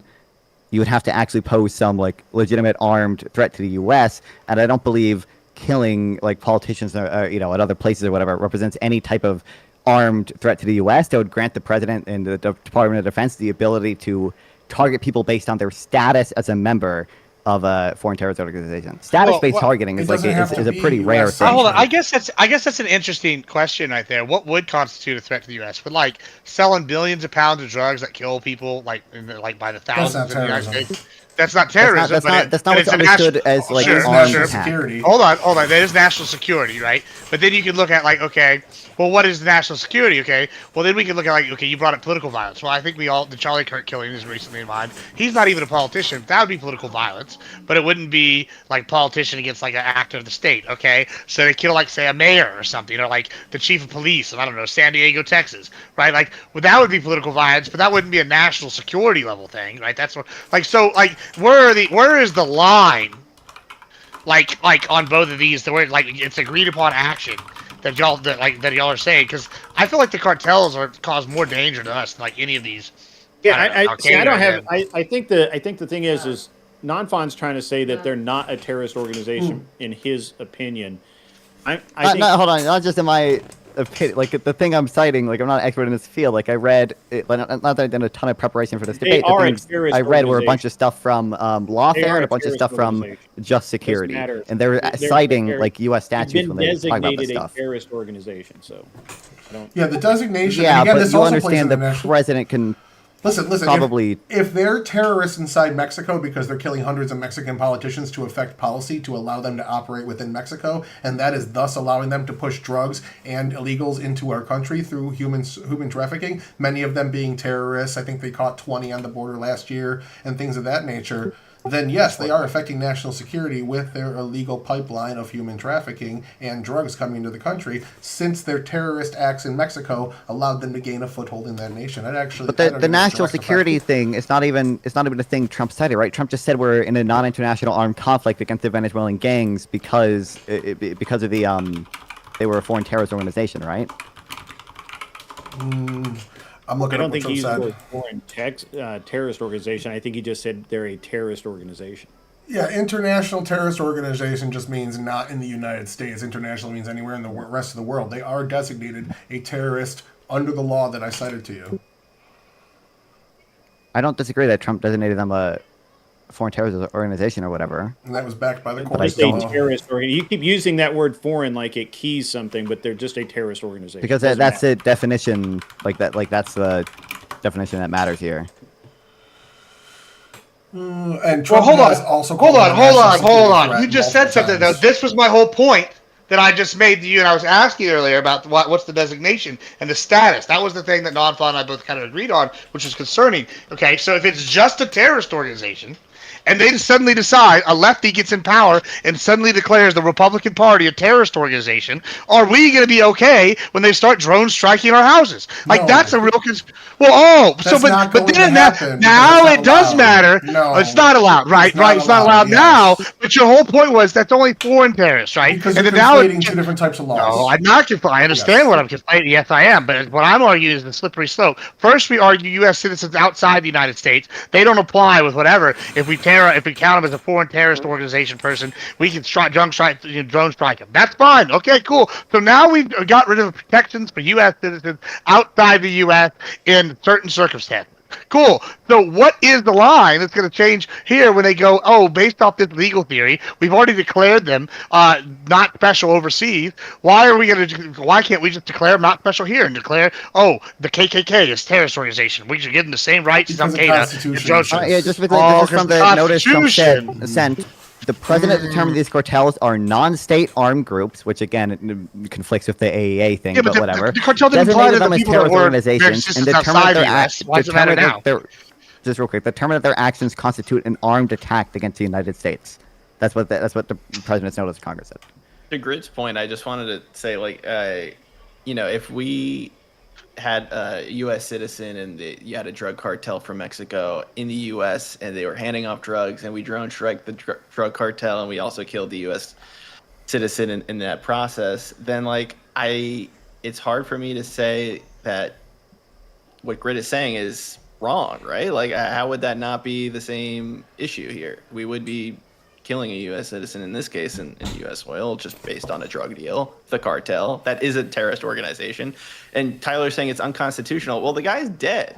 So what are the courts going to do at that point? You They can still can't go really do after anything. people. Like, what do you do when somebody Well, gets how murdered? do you go after the president? Well, how do you go after the president for authorizing that? I mean, he's basically, I don't think there's any law that Qualified they can really immunity. indict him for. Well, if Right. qualified immunity is for civil. If it's in his official Let's, capacity, then he is immune from that specific charge. Yes. Well, so there's the Would also problem. be right a there, LOAC. so- It would also be a LOAC issue, laws of armed conflict, and I believe that if you are with people who are doing the bad thing, and you are you just happen to get caught up in it, they don't go after the people who killed the people that you were with and you. I mean, the ICC rarely actually effectively goes after anyone, but there's some amount of collateral damage that's acceptable. But in order to be, I think the case for international law is even harder for you because in order to do status-based targeting under international law, you have to be an actual organized armed group. And Fuck international law. Well, I just don't see a big jump for legal theory to go. Okay, it's okay to kill the U.S. citizen in Mexico because he's with the terrorists. For them to be like, okay, well, the Constitution didn't apply when he was 30 miles outside Brownsville, but hey, Constitution's going to apply now that he's in Brownsville. I don't like see that as a real argument, and like you don't think people are going to use that legal theory to like expand this like further down the line? Like, are we giving the government too much power here as conservatives? I feel like maybe we should be looking at that. Like, are y'all not worried about that a little bit? No, I think that as long as we're very clear that these are foreign terrorists, I don't have a problem with it. Power to the government, baby. I trust my intel But y'all agencies. just said that. You just said I didn't say that. Somebody just said on this side, y'all kept using the word foreign like it's some sort of indicator. Who said that? Which one of you said that? You said that. Yes. Yeah. So okay. Well, that matters then because he's saying the foreign thing is an indicator. So now you're arguing with your own guy. No, I'm saying it's an indicator because a United States, if you're a United States citizen, you have certain constitutional rights, especially within the United States, that have to be adhered to before you can be killed. United States citizens have a higher bar before you can go out and kill them as the government. Absolutely. And it's that way on purpose. Now, if you're outside the country engaging in terrorist events... Semi-related to the concern Gibbs has, I guess, which I don't entirely share the same concern as Gibbs. Do you guys have any problem with, one, like Trump reformed the National Security Council such that it doesn't really have a legal review anymore, and then two, the National Security Council is no longer even the one making the decisions about many of these strikes. It's done by the Homeland Security Council now, which also doesn't have any legal review process, and a lot of it is, just approved by Stephen Miller, and they haven't even been notifying the White House of certain strikes until like hours before they did the strikes. Like I believe the strike on September 2nd or whatever, like the Pentagon had previously alerted the Homeland Security Council that this was like a potential target, and then the Homeland Security Council decided to strike them, and the Pentagon wasn't even informed until like a few hours before the strike or whatever. That's not how things are normally done. Was this a strike on a boat or a narco sub? What was it on? It was on a boat. Okay. So I'm just seeing staff cuts. I'm still seeing that exists. You're saying he eliminated it. Yeah, I don't think it's been eliminated, but I'm saying what timeline do you prefer? I guess this is I don't care about this. That it's only a few hours before they pull the trigger. Right? Not just that, right? It's that this is done by a reformed National Security Council and sometimes by the Homeland Security Council. What's your problem with the reformed National Security Council? Is there a problem with it? It lacks the legal review that it usually has. They just fired about half the staff, so it slowed it down. I don't believe it's... And that was as a repercussion of leaks. They fired them after the Mike Waltz leak that happened with the Signal chat. They started firing leakers, so that's why. This is the thing I'm excited. Neither the HSC, Homeland Security Council, nor the National Security Council have dedicated legal advisors like in previous administrations. I think that it's probably cleaner and maybe easier to figure out things. Yeah, no actions have changed. They're still reviewing legality within the NCS policies. But we agree they don't have dedicated legal advisors like they previously have, right? I don't know exactly who they fired. I could ask that. Well, the article I'm citing at least says that. I find it unlikely that they lied about that. I sent it in the group chat, but it's from the Guardian. I talked about some of the group chat. I apologize. Give me a second. But yeah, so they did do. I know they cut a lot of staff, but I don't even know if they ever. They cut the staff in half, essentially. Yeah, no, Trump did not fire... They don't have legal counsel anymore. The Trump administration did not fire all dedicated legal advisors in the National Security Council in May. However, they did overhaul and did significantly reduce personnel. That's about it. They took it down to as big as it was in 2018. Are we citing, is that Grok or ChatGPT? What are we doing here? I have Grok, but I only have it limited on certain articles. It doesn't search broadly on the internet. It only searches news articles. And it looks like they cut it in half. So that still exists. There's been no legal changes. Steve Miller could have taken. So you're telling me, just to be clear, that there is a dedicated legal advisor on the National Security Council? That's what it's saying here, yeah. Okay, I think if I look this up, that's going to be not true. Yeah, it looks like the article you sent is just that this one guy got got fired, and now I guess he's claiming that his job is, only he could do his job. Is that what we're saying? No, that's part of it. There's Only other I things can I do cited my from this job. article, but at the end of this article, it says neither the HSC nor the National Security Council have dedicated legal advisors like in previous administrations after the White House started reconstructing the National Security Council in May.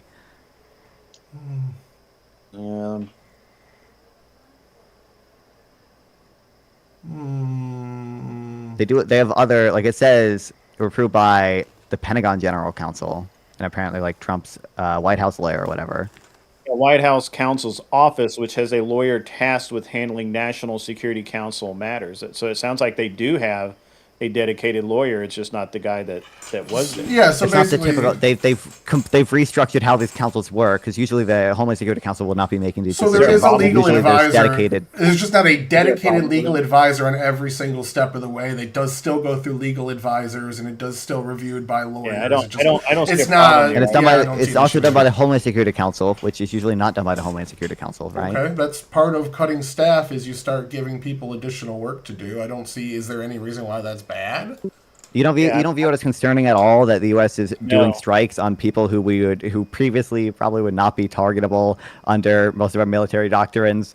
I don't With see that as a true. council that normally doesn't approve them, they're not giving notice to the Pentagon, and they don't have dedicated legal advisors You anymore. just Even said if you that want they to say gave it goes through notice to legal, the it goes through Pentagon legal review at other Oh, points. let me just throw that's something fine. in. Let me throw something That's in. fine. So Okay. I was talking Wait, to. Tyler, That's this- what this- they oh, do. They this- cut hold on, government. just to be.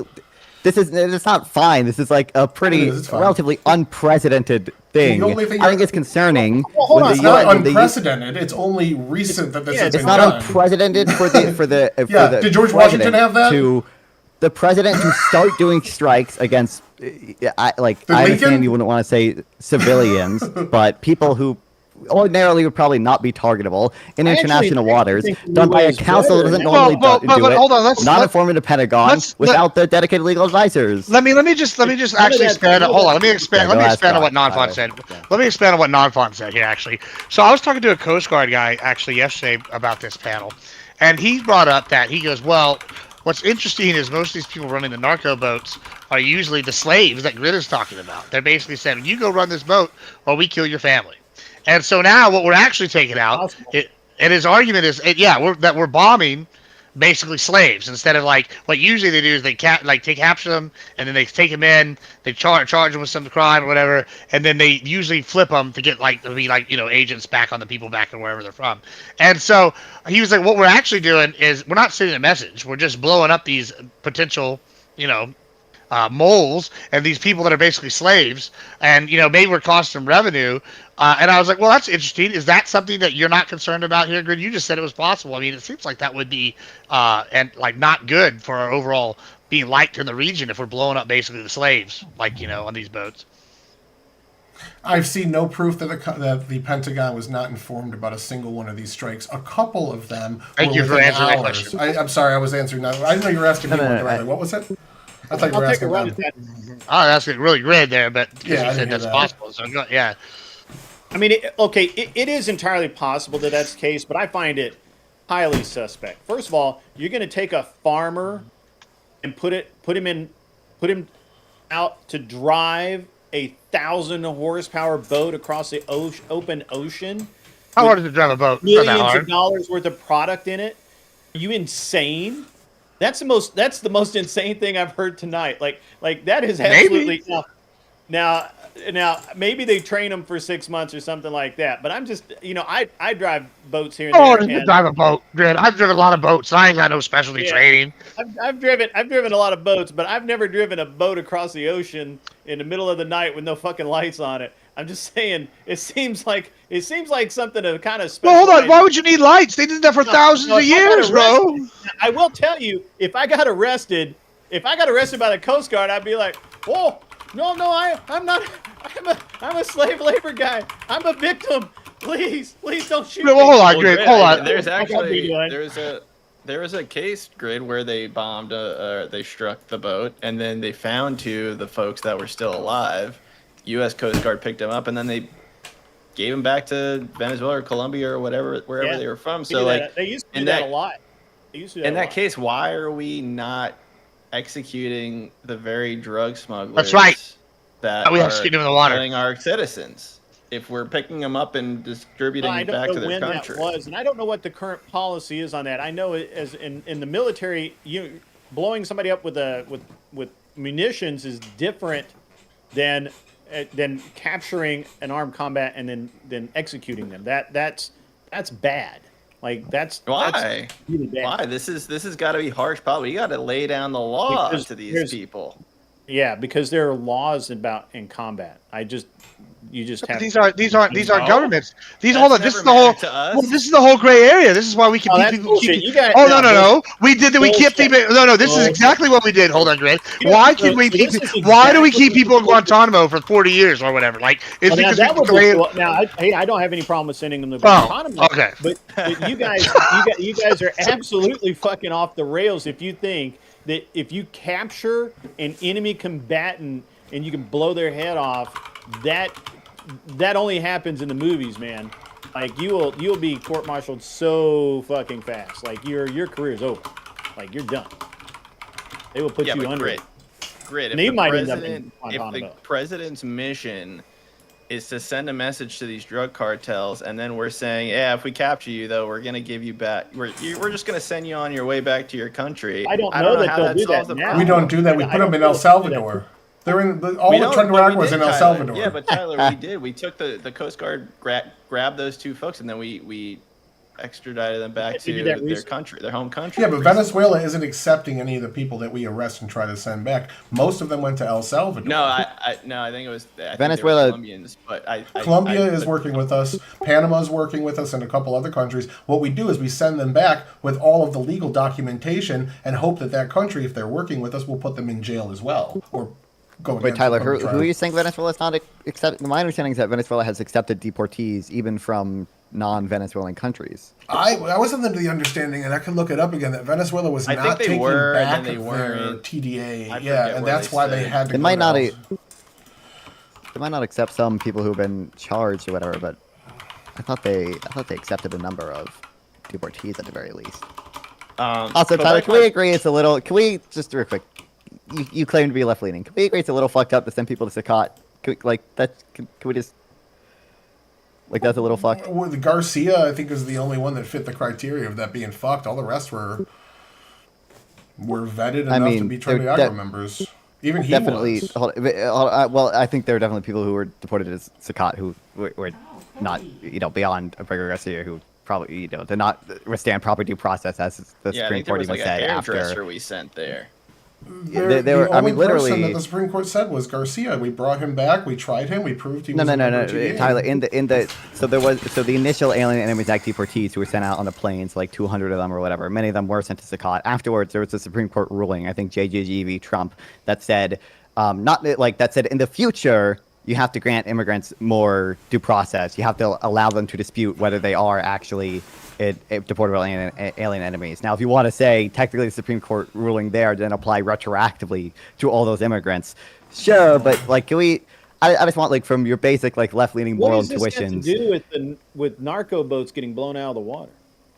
I just wanted to see if If Tyler somebody would can show concede me that. It's a somebody little- that was unjustly sent down there like Garcia, I would side with that. I thought Garcia should have came back and Well, been tried and now they're deporting him. I want to come back to what Grid said though, which was when we were talking about. God damn it, zoomed in here. Well, with the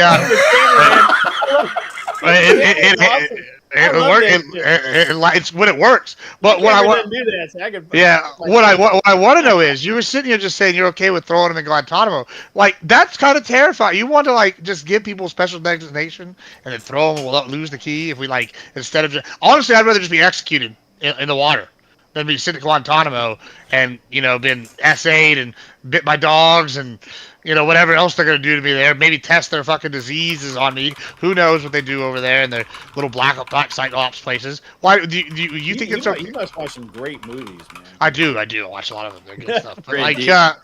you don't think that's what they do in these black sites? What do you think they're doing? I mean, obviously the conditions Guantanamo's not in a both black Sakat site. and Guantanamo but Bay sure, are we pretty put them. Yeah, horrible. but it's the same. It's the same classification. We can put them There in are black black sites. sites for sure, but Yeah. I want them.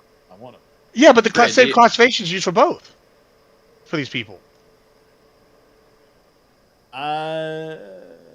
I don't think No, that's you're 100. You're actually exactly wrong, Non-Fon. The Supreme Court took the ruling that said Trump needed to give people due process and reversed it 6-3 on June 23rd, 2025. They lifted a lower court injunction, which ended up being a legal injunction because the court didn't have the authority to do it, and allowing the administration to resume deportations to third countries without additional due process requirements. They said Okay, just quickly, I'm gonna quote. This is from the Supreme Court. I can link you this April 7th ruling. JGW Trump challenges to removal under the AEA statute, which largely precludes judicial review, must be brought in habeas. An individual subject to detention and removal under that statute is entitled to judicial review, as well as to questions of interpretability and constitutionality of the act, as well as whether he or she is in fact an alien enemy of 14 years of age or older. And that AA detainees must receive notice after the date of this order that they are subject to removal under the Act. The notice must be afforded in a reasonable time and manner, as will allow them to actually seek habeas relief in the proper venue before such removal occurs. I'm looking at the decision right now. There was no rulings in August. It was in June. I'm looking at April 7th ruling, JGW Trump. April, okay. Well, it feels like we've moved pretty far from the gunboat thing, so I feel like this is perfect. We need to talk about blowing up boats here. Yeah, Sure. well, I was going to say, that's fine. I feel like we're at a good stopping point anyway. We can call this a short one today. Let's go ahead and give any closing thoughts we have. And thank you again, Cal. I'll start with Castle since he came in here late and was wonderful. You have any closing thoughts on gunboat diplomacy? Yeah, thanks, Grid, for the invite. Grid. I know I didn't. Thanks for inviting. Sorry. Everybody does it. I don't. We look so much alike. Right. I always mess that up.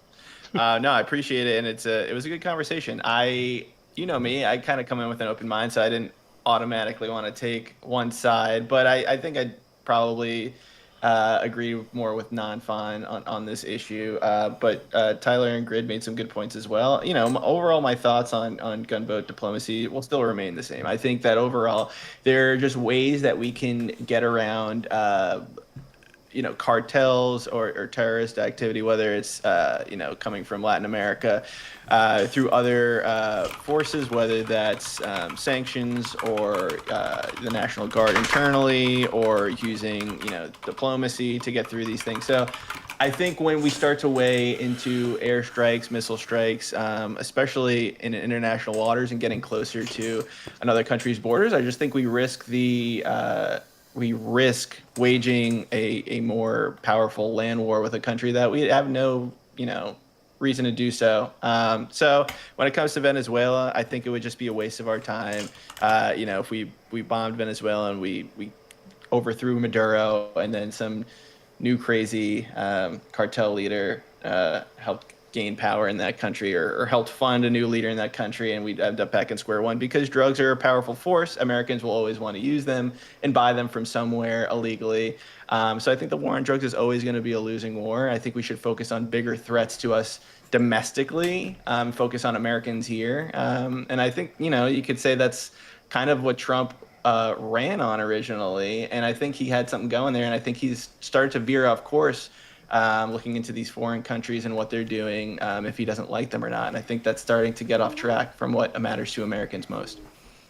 All right, thank you so much. All right, let's go to Grok. I mean, Tyler, if for any of his closing thoughts here. Hey, I use way more than Grok. That happened on my channel. You have seen my fucking prep documents. I was just using Grok for some additional information here and keeping it very limited as to what it could search from. I made it, like, if we're looking at Supreme Court dissents, I said just look at what the judges said. Now, what the news says or what Twitter says, that's one of the big things you have to do when you're using AI, is limit to what it can look into. But again, I think this is proven that Trump has the ability to do this. We started going into the different authorities and how they've expanded. The first thing we were talking about, George Bush only attacked groups that were affiliated with 9/11. Obama came in and expanded that to groups that had nothing to do with 9/11, and the courts allowed him to do it. And it continued to expand under different administrations to now be what Trump is using, one of the things Trump is using to justify attacking the cartels.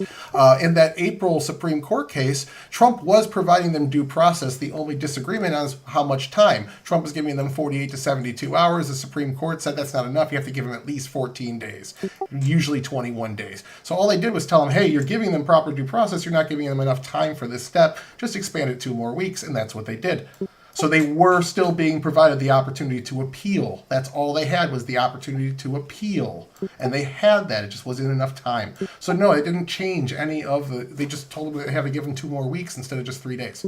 So going into that, the Trump administration seems legally justified as well as just morally justified. Absolutely. This is a terrorist organization that fits the criteria. They kill hundreds of politicians to particularly affect political outcomes in the countries they operate in, and then funnel people into the United States illegally and drugs into the United States illegally. That is a national security threat. Just because it's not a direct attack, just because some people, when they hear these words, think something different, which was the main argument we went up against. Well, when people hear that, they think different. It doesn't matter. We're looking at legal definitions. We're looking at if it's justified. And again, in polling, 65% approval. People across the aisle like this. We like seeing the military actually being used to make our country better for once. And as Gibbs said, the end result is the most pure cocaine, and maybe we'll get some nice, pure, fentanyl-free heroin back, too. And then we can all party at DebateCon.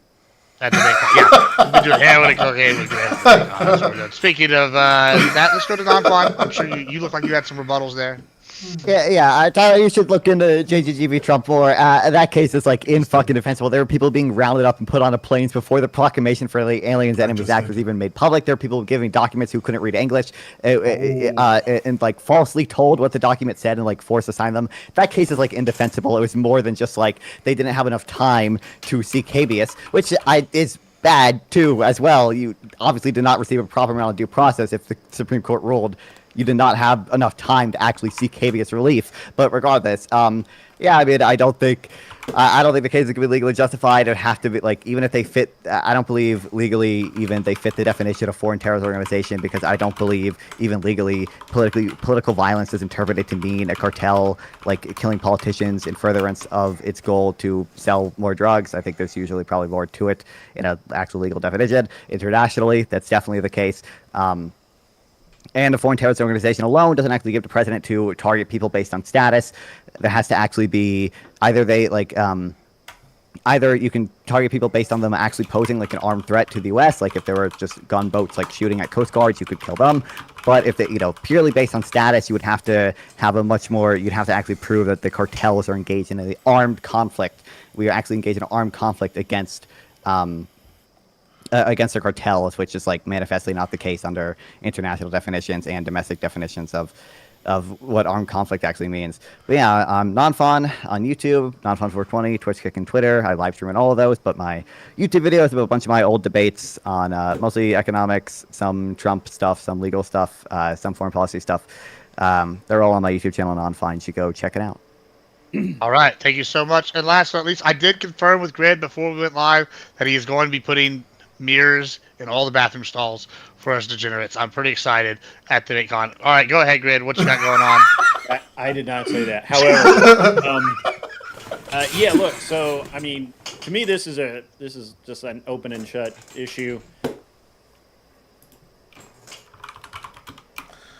Wow, was that open and shut, huh? Yeah, it was open and shut. He just muted. Am I muted? Yeah. You were for a second. You're like, it's open and shut. I was like, he did that on purpose. Fucking A. I jacked up my sound there for a minute. Anyway, I digress. You fucked me up. My whole closing's gone now. Look, at the end of the day, we've got good. We're using our military might to do good things to bad people, and that's all we need to do. If it comes down to it, which I think it's going to. I mean, let's just be honest.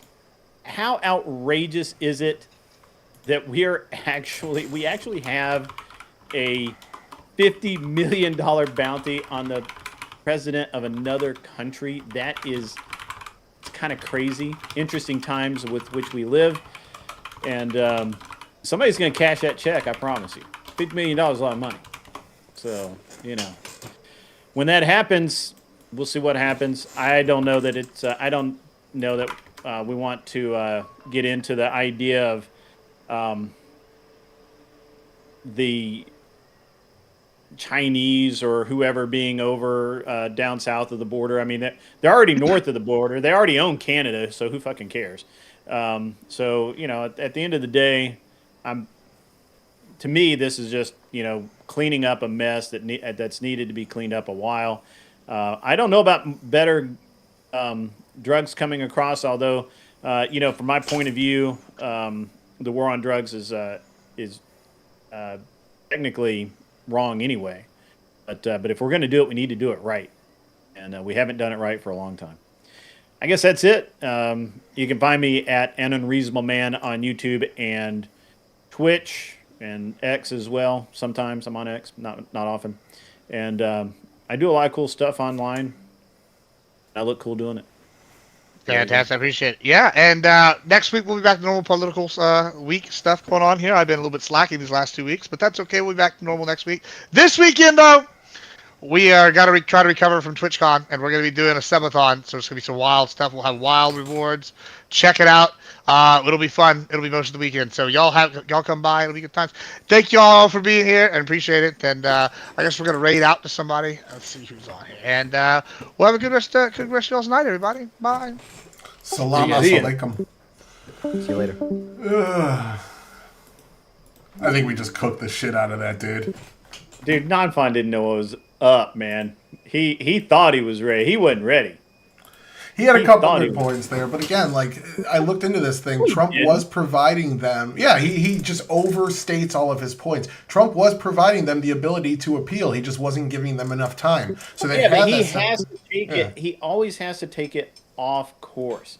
He always has to do the same thing that he just did, and that is he has to go and sorry. We'll just do this up on. I'm putting it back up on my screen. He has to do this where he goes in and he has to distract from the topic because there's no winning. There's no winning this topic. The laws behind Trump, 100%. The fact that there's the slight chance of Americans being caught in a crossfire, okay. But I mean, literally, if you are an American in Venezuela right now, you are either CIA or a fucking criminal. Like that's the two options. You're not going there on vacation. It's not a father of three out for a stroll on the beach and he gets waylaid and thrown on a narco boat. That shit's not happening. That's not what's going on. Like they're bad people, right? And we're doing good things to them, right?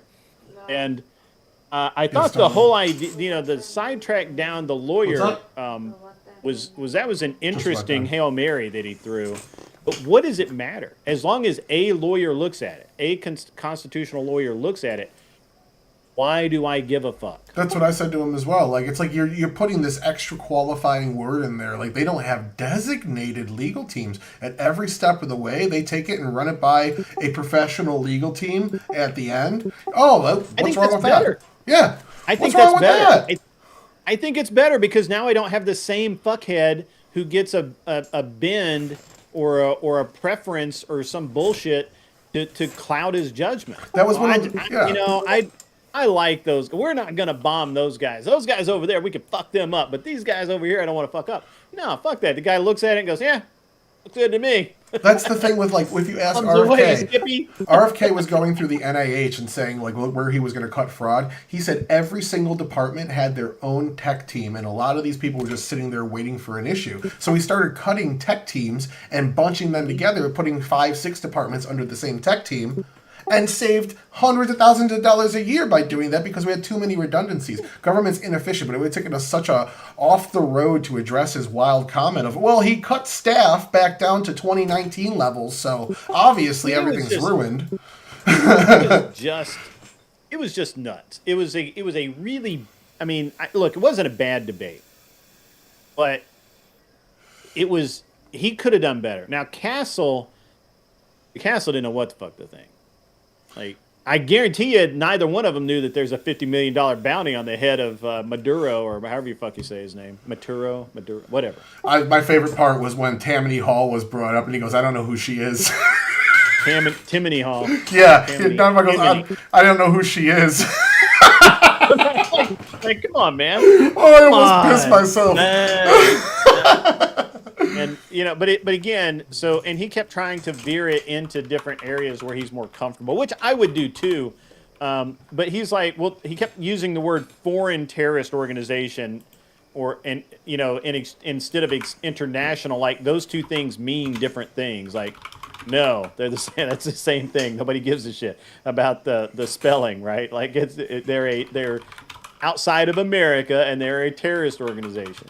Now, international law treats it differently, which is what I thought he was going after the first time was the fact that under international law, Trump does have the right to do what he's doing, but it's a little more convoluted as far as citizen, if they're citizens of this country or a citizen of that country or whatever. It's a little more convoluted, but at the end of the day, not a leg to stand on. I thought Gibbs made the dumbest point of the night, though, with that. Well, if we're allowed to attack foreign terrorists like this, what's stopping us from killing U.S. citizens the same way? Well, no, I think that was a natural. I think that. I mean, look, he had to help Non-Fon, man. I'm gonna give him an award for being the best sweeper ever for Non-Fon. And Non-Fon should give him not a Christmas card. Should give him a Christmas present because that man just swept so hard. I'm shocked he wasn't in a maid outfit, to be honest with you. All right, I'm going to go eat some ass. I don't know about you. She did all this work setting up my background. Look at all this. It looks fantastic. That, I was like, that is awfully feminine there, Hot Rod. What is going on with you? We did the background. We moved the room around. She did all this work to set it up and make it look nice because all I had was my crinkled up flag that comes in backwards on your... It was backwards? It's not backwards. It comes in backwards on a Restream. Yeah. Mine does too. Yeah, I get flipped for some reason on Restream. So, all right, I'm out of here. I'm going to go eat dinner. Go away. Leave me alone. Fucking loser.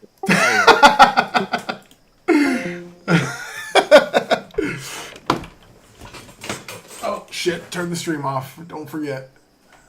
Don't forget to turn the stream off this time.